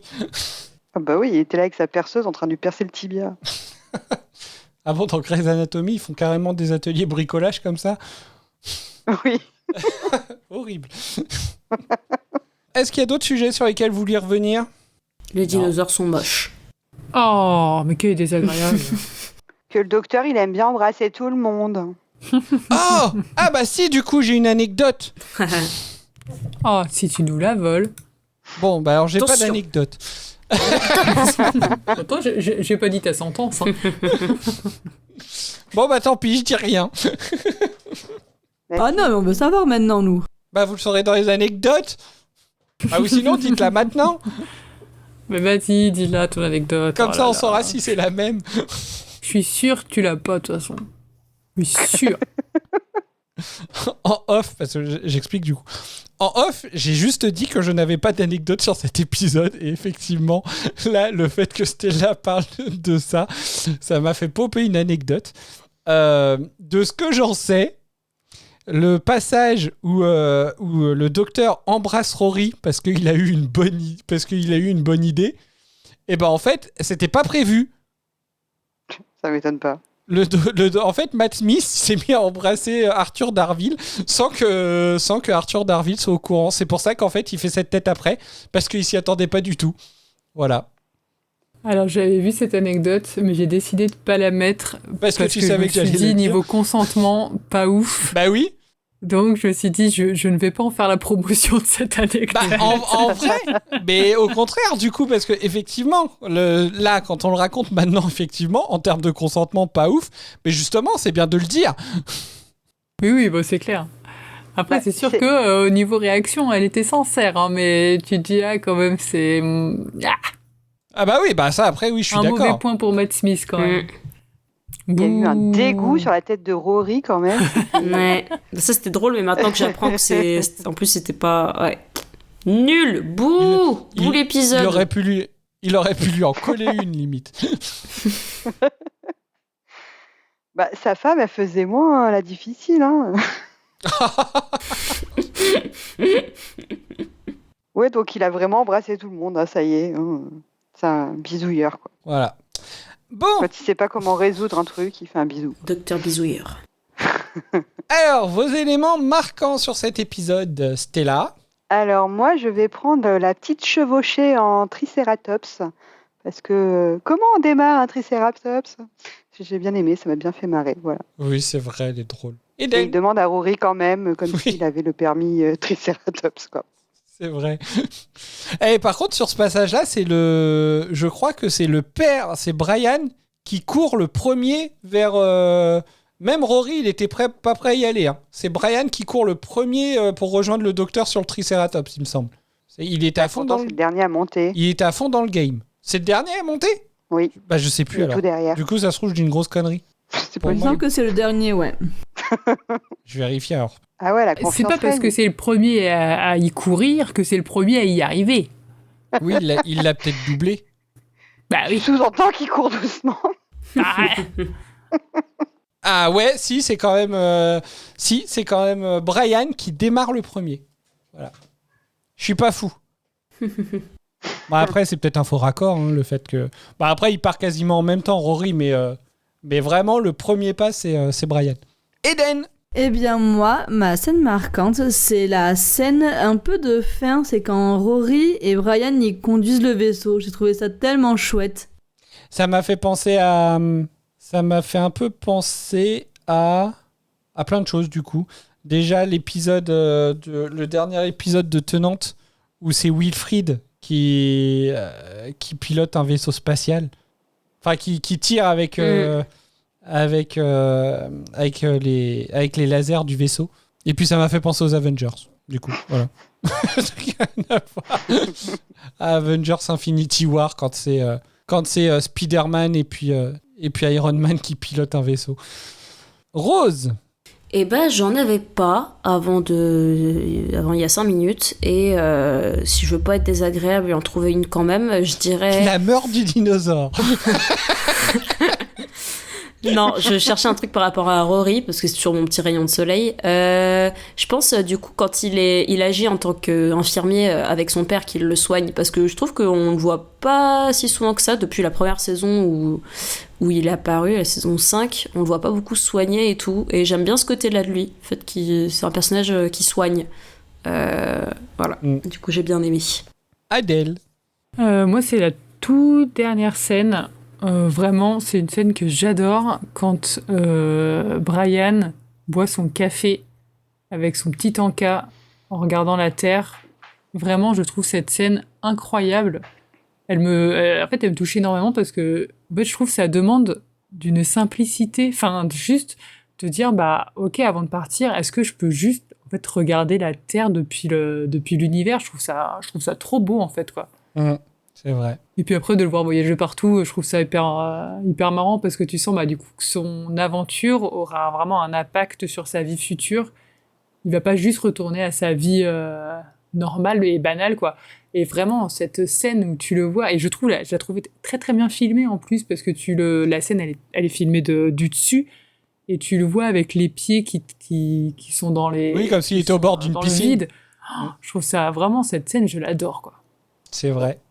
Je pense que c'est presque une de mes scènes préférées de tout Doctor Who, en fait, tellement je la trouve d'une simplicité. C'est vrai. C'est un peu ce truc, genre, les gens, si tu leur demandes qu'est-ce que tu veux faire dans le TARDIS, ils vont forcément imaginer des trucs de ouf, genre, j'ai envie de voir machin, j'ai envie de voir ci, j'ai envie de voir ça. Et en fait, le père de Brian, il a juste envie de boire son café en regardant la Terre. Le père de Rory. Je trouve ça génial, en fait. Le père de Rory, pardon. Le père de Brian. Brian. Where is le prochain Brian? Voyage aura papy. Brian, c'est TARDIS. Alors, du coup, par contre, sur cette scène-là, on se rend compte qu'effectivement, donc le docteur, en se matérialisant, il a emmené Brian, Rory, Amy, l'escabeau, la lunchbox de Brian et son thermos. On peut imaginer qu'il a eu le temps de récupérer son petit café au passage. Ouais, je sais pas, vu qu'il en même temps, je trouverais ça étrange. Genre, attendez, je reviens chercher mon café, je cherche mon sandwich. Après, c'est bon, on part. Mais non, mais il y a des cuisines dans le TARDIS. Donc ça veut dire quand même qu'il vient chez son fils avec son thermos, quoi. Bah ouais, pour une ampoule, il peut pas emprunter un mug et faire son sandwich dans le TARDIS, non. Ou bien qu'ils mangent, ils ont bien une cuisine. Genre, Rory, il peut pas offrir un café à son père, quoi. Peut-être qu'il aime pas son café. Hein. Alors, moi, mon élément marquant, le plus horrible, c'est la mort du dinosaure, franchement. En vrai, moi, ce serait les robots. Parce que les robots, je les trouve quand même très drôles. Voilà. Moi, j'aime toujours bien, en fait, quand En fait, des robots, c'est toujours censé être un peu... voilà, il y a de l'intelligence dedans. C'est des ordinateurs, donc tu t'attends toujours à ce qu'un ordinateur soit intelligent. Et en fait, quand des robots sont si stupides et qu'en plus, ils ont des voix pour montrer à quel point ils le sont, moi, ça m'éclate. Voilà. J'aime bien. Je trouve ils m'ont fait penser au robot de New TARDIS. C'est exactement. J'allais le dire, mais moi ils m'ont fait exactement penser. En fait, quand j'ai vu le premier épisode de la saison 2 de Doctor Who sur Disney+, ils m'ont fait penser exactement à ces robots-là. En fait. Ouais. Pour moi, c'était un peu le même style. Vous avez tué le chat ? Le chat n'est pas important. C'était pas mon chat ? Le chat n'est toujours pas important. Ah, c'était horrible cette scène. Oui, bah tu vois, voilà, comme si là, c'était le dinosaure. Le chat, il était mignon. Très bien. Est-ce que vous avez d'autres anecdotes ? Je suppose que oui, du coup, puisque la seule que j'ai dite, c'est celle que vous aviez supprimée. Oui, tout à fait. Ah bah, jingle ! On va passer aux anecdotes. Le meilleur moment. Tu parles de vos anecdotes inutiles et donc indispensables. Tu peux dire ton anecdote. Et on vous écoute. Et du coup, c'est moi qui commence et on n'a pas de catégorie au début, donc ça va être random, vous prenez comme ça vient. Donc, la première. Donc la catégorie random. La catégorie. Bon, oui, voilà, on va dire. Oh, la catégorie. Vous prenez comme ça vient. Vu, entendu, etc. Oui, voilà. Catégorie vu, lu, revu. Déjà, l'acteur Mark Williams, donc qui joue le rôle de Brian Williams, le père de Rory, il avait déjà joué auparavant dans une histoire radiophonique du 5e Docteur, The Eternal Summer. Donc, c'est pas la première fois qu'on c'est le voit. vrai ça ? C'est génial. Et c'est marrant parce qu'effectivement, il s'appelle Mark Williams et son rôle, c'est Brian Williams. Ouais, ils sont pas allés chercher bien loin. Bah, c'est surtout qu'ils avaient anticipé en prenant Rory Williams. Ils l'ont choisi pour ça. Il l'appelle tellement Pound qu'on avait oublié comment s'appelait le nom de C'est vrai, ça c'est marrant aussi ce passage-là où il l'appelle Brian Pound. Je ne suis pas un Pound. Je ne suis pas. C'est vrai. Et dans le même esprit, c'est David Bradley. Il devait jouer Gabe, le père de Sutekh, dans The True History of Faction Paradox, qui est un audio. Et finalement, le rôle a été attribué à... Ah bah tiens, attends, j'ai mal coupé mon truc. Ah bah on saura jamais. Ça passe en anglais après, mais c'est bon, j'ai bien le nom. Finalement, le rôle est attribué à Edward de Souza.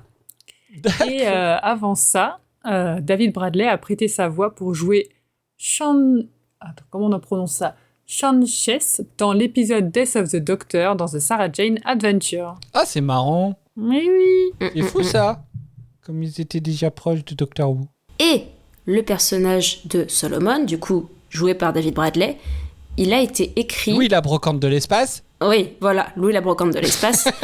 Et bah, il a eu quelques inspirations au niveau de son écriture parce qu'il a été écrit en pensant à Peter Stringfellow, qui est un gérant de boîte de nuit célèbre, ayant lui aussi de longs cheveux blancs, que Chris Chibnall décrit comme un personnage à mi-chemin entre le businessman et le pirate somalien. Voilà, multitude de D'accord. Je sais pas si c'est sympa. C'est bon, pas très sympa, businessman et pirate. J'ai bien aimé que c'est inspiré de lui. J'ai bien aimé que le fait que ce soit un gérant de boîte de nuit. Oui, ça paraît... Donc il y a des gérants de boîte de nuit qui sont célèbres. Oui, c'est ça. Ça paraît tellement random. Pour les cheveux longs, il y a d'autres gens qui ont les cheveux longs, quoi. Et surtout, est-ce qu'il est gérant de boîte de nuit et qui collectionne les gens pour les revendre ? Les dinosaures. Voilà. C'est un peu inquiétant. Ensuite, c'est une anecdote un peu, on va dire, écolo. On va dire, en tout cas, on recycle les lieux. La plage représentant la salle des machines est en réalité celle de Southern je vais recommencer encore une fois. Southerndown. C'est pas celle qui a servi dans le labyrinthe des anges ? C'est celle qui a servi dans la baie qui représente la baie du grand méchant loup. Ah ouais ? L'épisode Adieu Rose et la fin du voyage. Mais je n'ai pas fini. Elle a aussi été utilisée pour représenter la planète d'Alphava Metraxis dans le double épisode Le Labyrinthe des anges. Ah. Alors c'est marrant parce que mémoire. Du coup, je trouve qu'on reconnaît la plage du labyrinthe des anges, peut-être parce qu'elle avait été filmée un peu de la même façon que la baie du grand méchant loup. Ah ouais, moi je trouve l'inverse. Et du coup, peut-être que vous aviez déjà donné cette anecdote dans le labyrinthe des anges qu'elle avait déjà servi. Je sais pas. J'étais pas là. Oui. On se retrouve peut-être dans quelques saisons pour voir que la plage a été réutilisée encore une fois et on rajoutera encore un lieu à notre anecdote. Voilà, en plus la dernière fois qu'ils ont été sur cette plage, il y avait River quand même, donc comme quoi ils auraient pu en parler. On est déjà venu ici.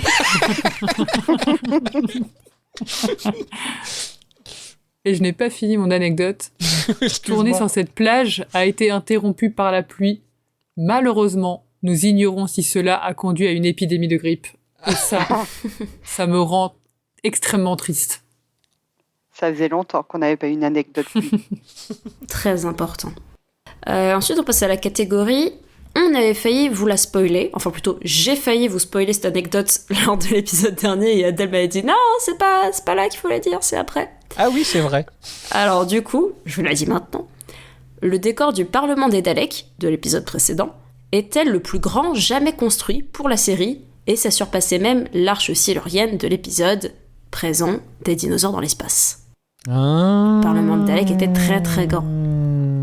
Du coup, ils ont tourné cet épisode-là avant l'épisode de l'asile des Daleks ? Non, je pense que rétrospectivement, juste c'est le Parlement des Daleks est plus grand que l'arche silurienne de cet épisode. Après, je crois pas que ça indique... Qui était déjà très très voilà. grand. D'accord. Non, c'est possible que ça ait été tourné après. Attends, je sais plus. On va taper saison 7. Je sais que sur Wikipédia, on a les infos de tournage. Alors, des dinosaures de l'espace, ça fait partie du bloc 1. L'asile des Daleks fait partie du bloc 2. Donc effectivement, l'asile des Daleks a été tourné après. Ouais, c'est marrant ça. Ils se sont dit, on peut encore mieux faire. Ouais. On a de l'argent. Alors nous passons à la catégorie on aime les dinos sauf Rose. Steven Moffat expliquait lors d'une Comic-Con que, je cite, la clé du succès, c'est simplement de mettre des dinosaures dans un vaisseau spatial. C'est ce qui a donné l'idée de base de cet épisode. J'ajouterais quand même qu'il leur aura fallu 7 saisons pour qu'il le fasse enfin. C'est vrai. S'il avait quand même cette idée, s'il avait cette clé du succès, pourquoi il ne l'a pas mis avant ? C'est vrai que c'est la première fois de cette série-là où on voit des dinosaures. Je sais pas si dans la série classique on en voit, mais si, je crois. Mais c'est marrant que sur une série sur le voyage dans le temps, t'en vois vraiment pas avant la saison 7, quoi. Non, je me trompe pas. On n'en a pas vu jusque-là. Je crois pas. Eden, ça te Non, parle ? pas dinosaure à mon... Non. À mon souvenir... Ensuite, afin de pouvoir monter sur le Triceratops, Matt Smith a dû porter des pantalons rembourrés qui furent pour lui, je cite, quelques heures à la fois douloureuses et drôles, mais qui valaient définitivement le coup. Non, pour moi c'est juste des sales bêtes. Voilà, c'est lui ont fait mal, il a dû porter des pantalons rembourrés. Moi je croyais que t'allais dire non, pour moi c'est juste rigolo. Je l'imaginais avec le pantalon rembourré. Mais pourquoi c'est le seul il a des fesses fragiles, je pense. Faut pas abîmer les fesses du docteur. Ils ont pas demandé aux autres.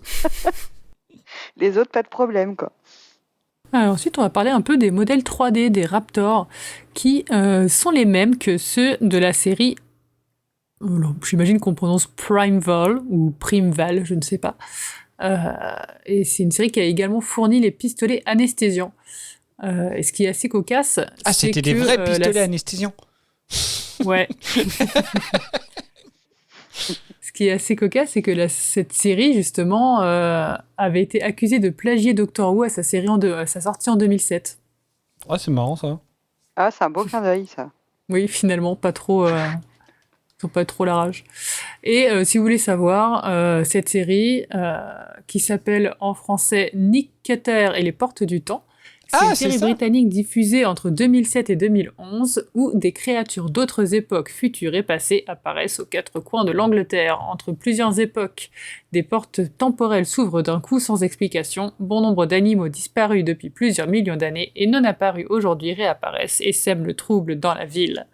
Eh ben oui, mais fallait dire de suite le nom en français. Ah ben je connaissais pas du tout. Ouais, donc, pareil. Je sais pas. Vous êtes fort, Parce que Primeval m'a pas connaître. Mais Nick Cutter, oui. Et ben voilà, si tu vois les Raptors dans Nick Cutter, ce sont les mêmes. Ce sont les mêmes modèles 3D. C'est marrant, du coup, ils auraient pu faire le truc à fond et puis emprunter un acteur. Ça aurait été marrant. Ouais. Tu vois Ou l'appeler John Riddle, Nick Cutter. C'est ça, j'allais le dire. Au lieu d'appeler John Riddle Nick Cutter, ça aurait été drôle. Ça aurait été trop drôle. Et allez, je crache une dernière fois sur les dinosaures. Une moitié seulement du Triceratops que montent le docteur Rory et Brian a réellement été fabriquée. Donc seulement la moitié. Et elle a été poussée par l'équipe de tournage, tandis que l'autre moitié a été créée par effets spéciaux par The Mill. Voilà, donc même pas un dinosaure complet. Mais la question c'est... À quelle moitié ? Quelle moitié ? Moi je dirais l'avant, mais... Moi j'aimerais trop... Franchement, j'aimerais trop juste voir les images du tournage. Ouais. Tu vois les trois gars sur un demi-dinosaure poussé par 3 mecs derrière qui il y a galèrent. peut-être des vidéos de making-of, là, comme il y avait à un moment donné, ça doit exister, je pense. Oh là là, faudrait trop que je les regarde. Bah, en vrai, la photo que j'ai utilisée ressemble aussi quand même à une photo de tournage, la photo que j'ai utilisée sur Instagram en story. Donc du coup, ça confirme que c'est l'avant. Ah oui. On voit qu'il y a des roues derrière la patte. On voit bien la base en dessous là, qui permettent de soutenir le dino. Donc, oui, on voit les roues derrière la patte. C'est ça. Bah, et puis même, de toute façon, au moment où il se fait tuer, ce dinosaure-là, enfin, voilà, il y a vraiment... Alors, il y a un effet de vie dans l'œil qui est peut-être rajouté, mais on voit bien quand même le docteur le toucher. Donc, je pense qu'effectivement, ils en avaient de toute façon au moins besoin pour ce passage-là, quoi.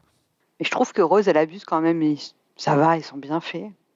En tout cas, le docteur, il a l'air content. Écoutez, il fallait que... Bah oui, avec son pantalon rembourré, il est content. En tout cas, si tu n'aimes pas les dinosaures dans cet épisode de Doctor Who, va pas regarder Nick Cutter et les portes du temps. Non, j'ai bien noté, c'est un truc... que t'auras les mêmes. Ouais. Et la dernière anecdote que j'ai failli ne pas dire, ça aurait été dommage. Qui pourtant est inutile et donc indispensable, et en plus ça faisait longtemps qu'on n'en avait pas eu, il me semble, je ne sais plus. Les chaussettes du docteur ne cessent de changer de couleur. Elles passent de rayé bleu à noir uni. Mais pourquoi qu'elles font ça ? Mais pourquoi ? C'est des chaussettes sont magiques. nuls. Ah, d'accord. C'était dans la catégorie erreur de tournage ou je sais pas quoi. Ouais, les erreurs de montage de... Voilà, c'est ça. Ah, j'ai perdu le mot raccord. Je crois faux raccord, merci. Voilà, faux raccord, merci. Parce que du coup, je voulais vérifier ça quand même de mes propres yeux. Et j'ai eu l'impression qu'effectivement, tout le début de l'épisode, il a des chaussettes noires, et quand il est sur la plage, il a des chaussettes rayées bleues et blanches.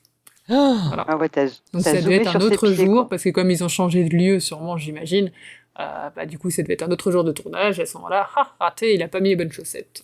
Ça se trouve, c'est son clone de chair vivante. Ah non, ne reparle plus de cet épisode de merde. Très bien, eh ben merci. Alors, état d'esprit pour le prochain épisode. Est-ce que vous avez vu le teaser ? Non. Je me rappelle plus. Bon, bah voilà. Bon, bah d'accord. Et votre état d'esprit, du coup, quand même ? Si tu veux, on peut te donner un indice sur sur l'ambiance de l'épisode. Je me rappelle que dans le trailer, je vois pas Rory, je vois Amy, mais après, j'en ai aucun souvenir.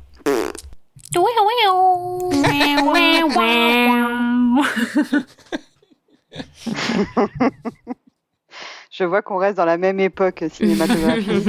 Jurassic Park, tout va bien.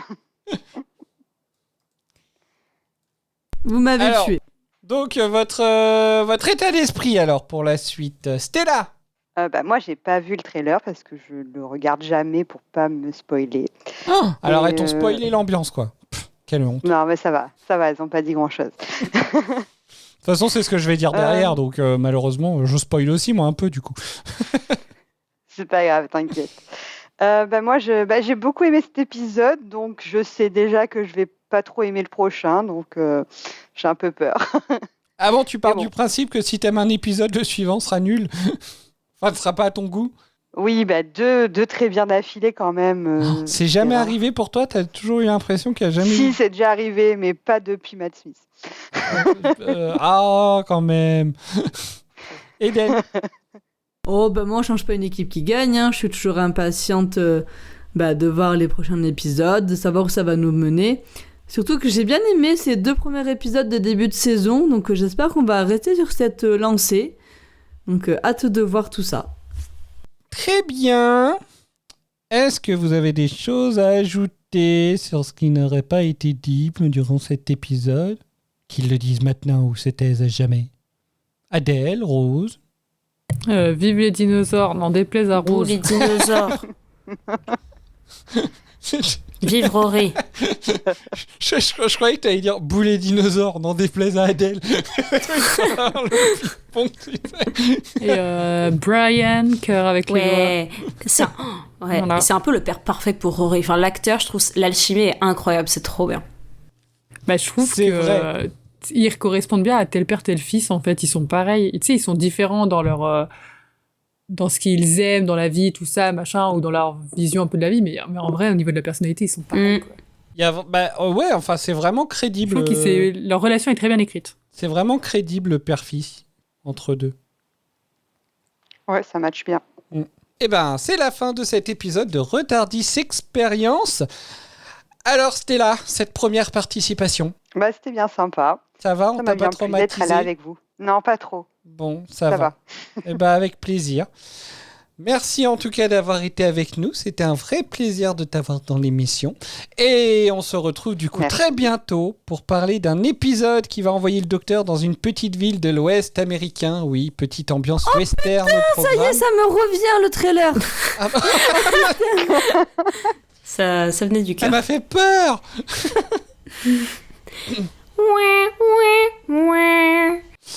Un grand merci encore à nos tipeuses Lily, Tiffany, Corset, Tilou pour leur soutien. On vous rappelle que vous pouvez retrouver nos autres émissions du Tardis Experience dédiées aux épisodes récents diffusés sur Disney+, et Vortex, notre format thématique autour de l'univers de la série. Vous pouvez également nous suivre et venir discuter avec nous sur X, Facebook, Instagram et Discord, que ce soit pour réagir à un épisode, partager vos théories ou pourquoi pas vous joindre à nous lors d'une prochaine émission. Et si le cœur vous en dit, n'hésitez pas à laisser un avis ou un commentaire sur les plateformes d'écoute, ça aide énormément l'émission et on prend toujours beaucoup de plaisir à vous lire. Vous pouvez aussi nous écrire directement à retardisexperience@gmail.com. Merci encore de nous avoir écoutés. Prenez soin de vous et des autres et à très bientôt. Salut. Bonjour. Au revoir. À bientôt.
sings on Bluebird Hill. Thanks to the calling of a wise men's child.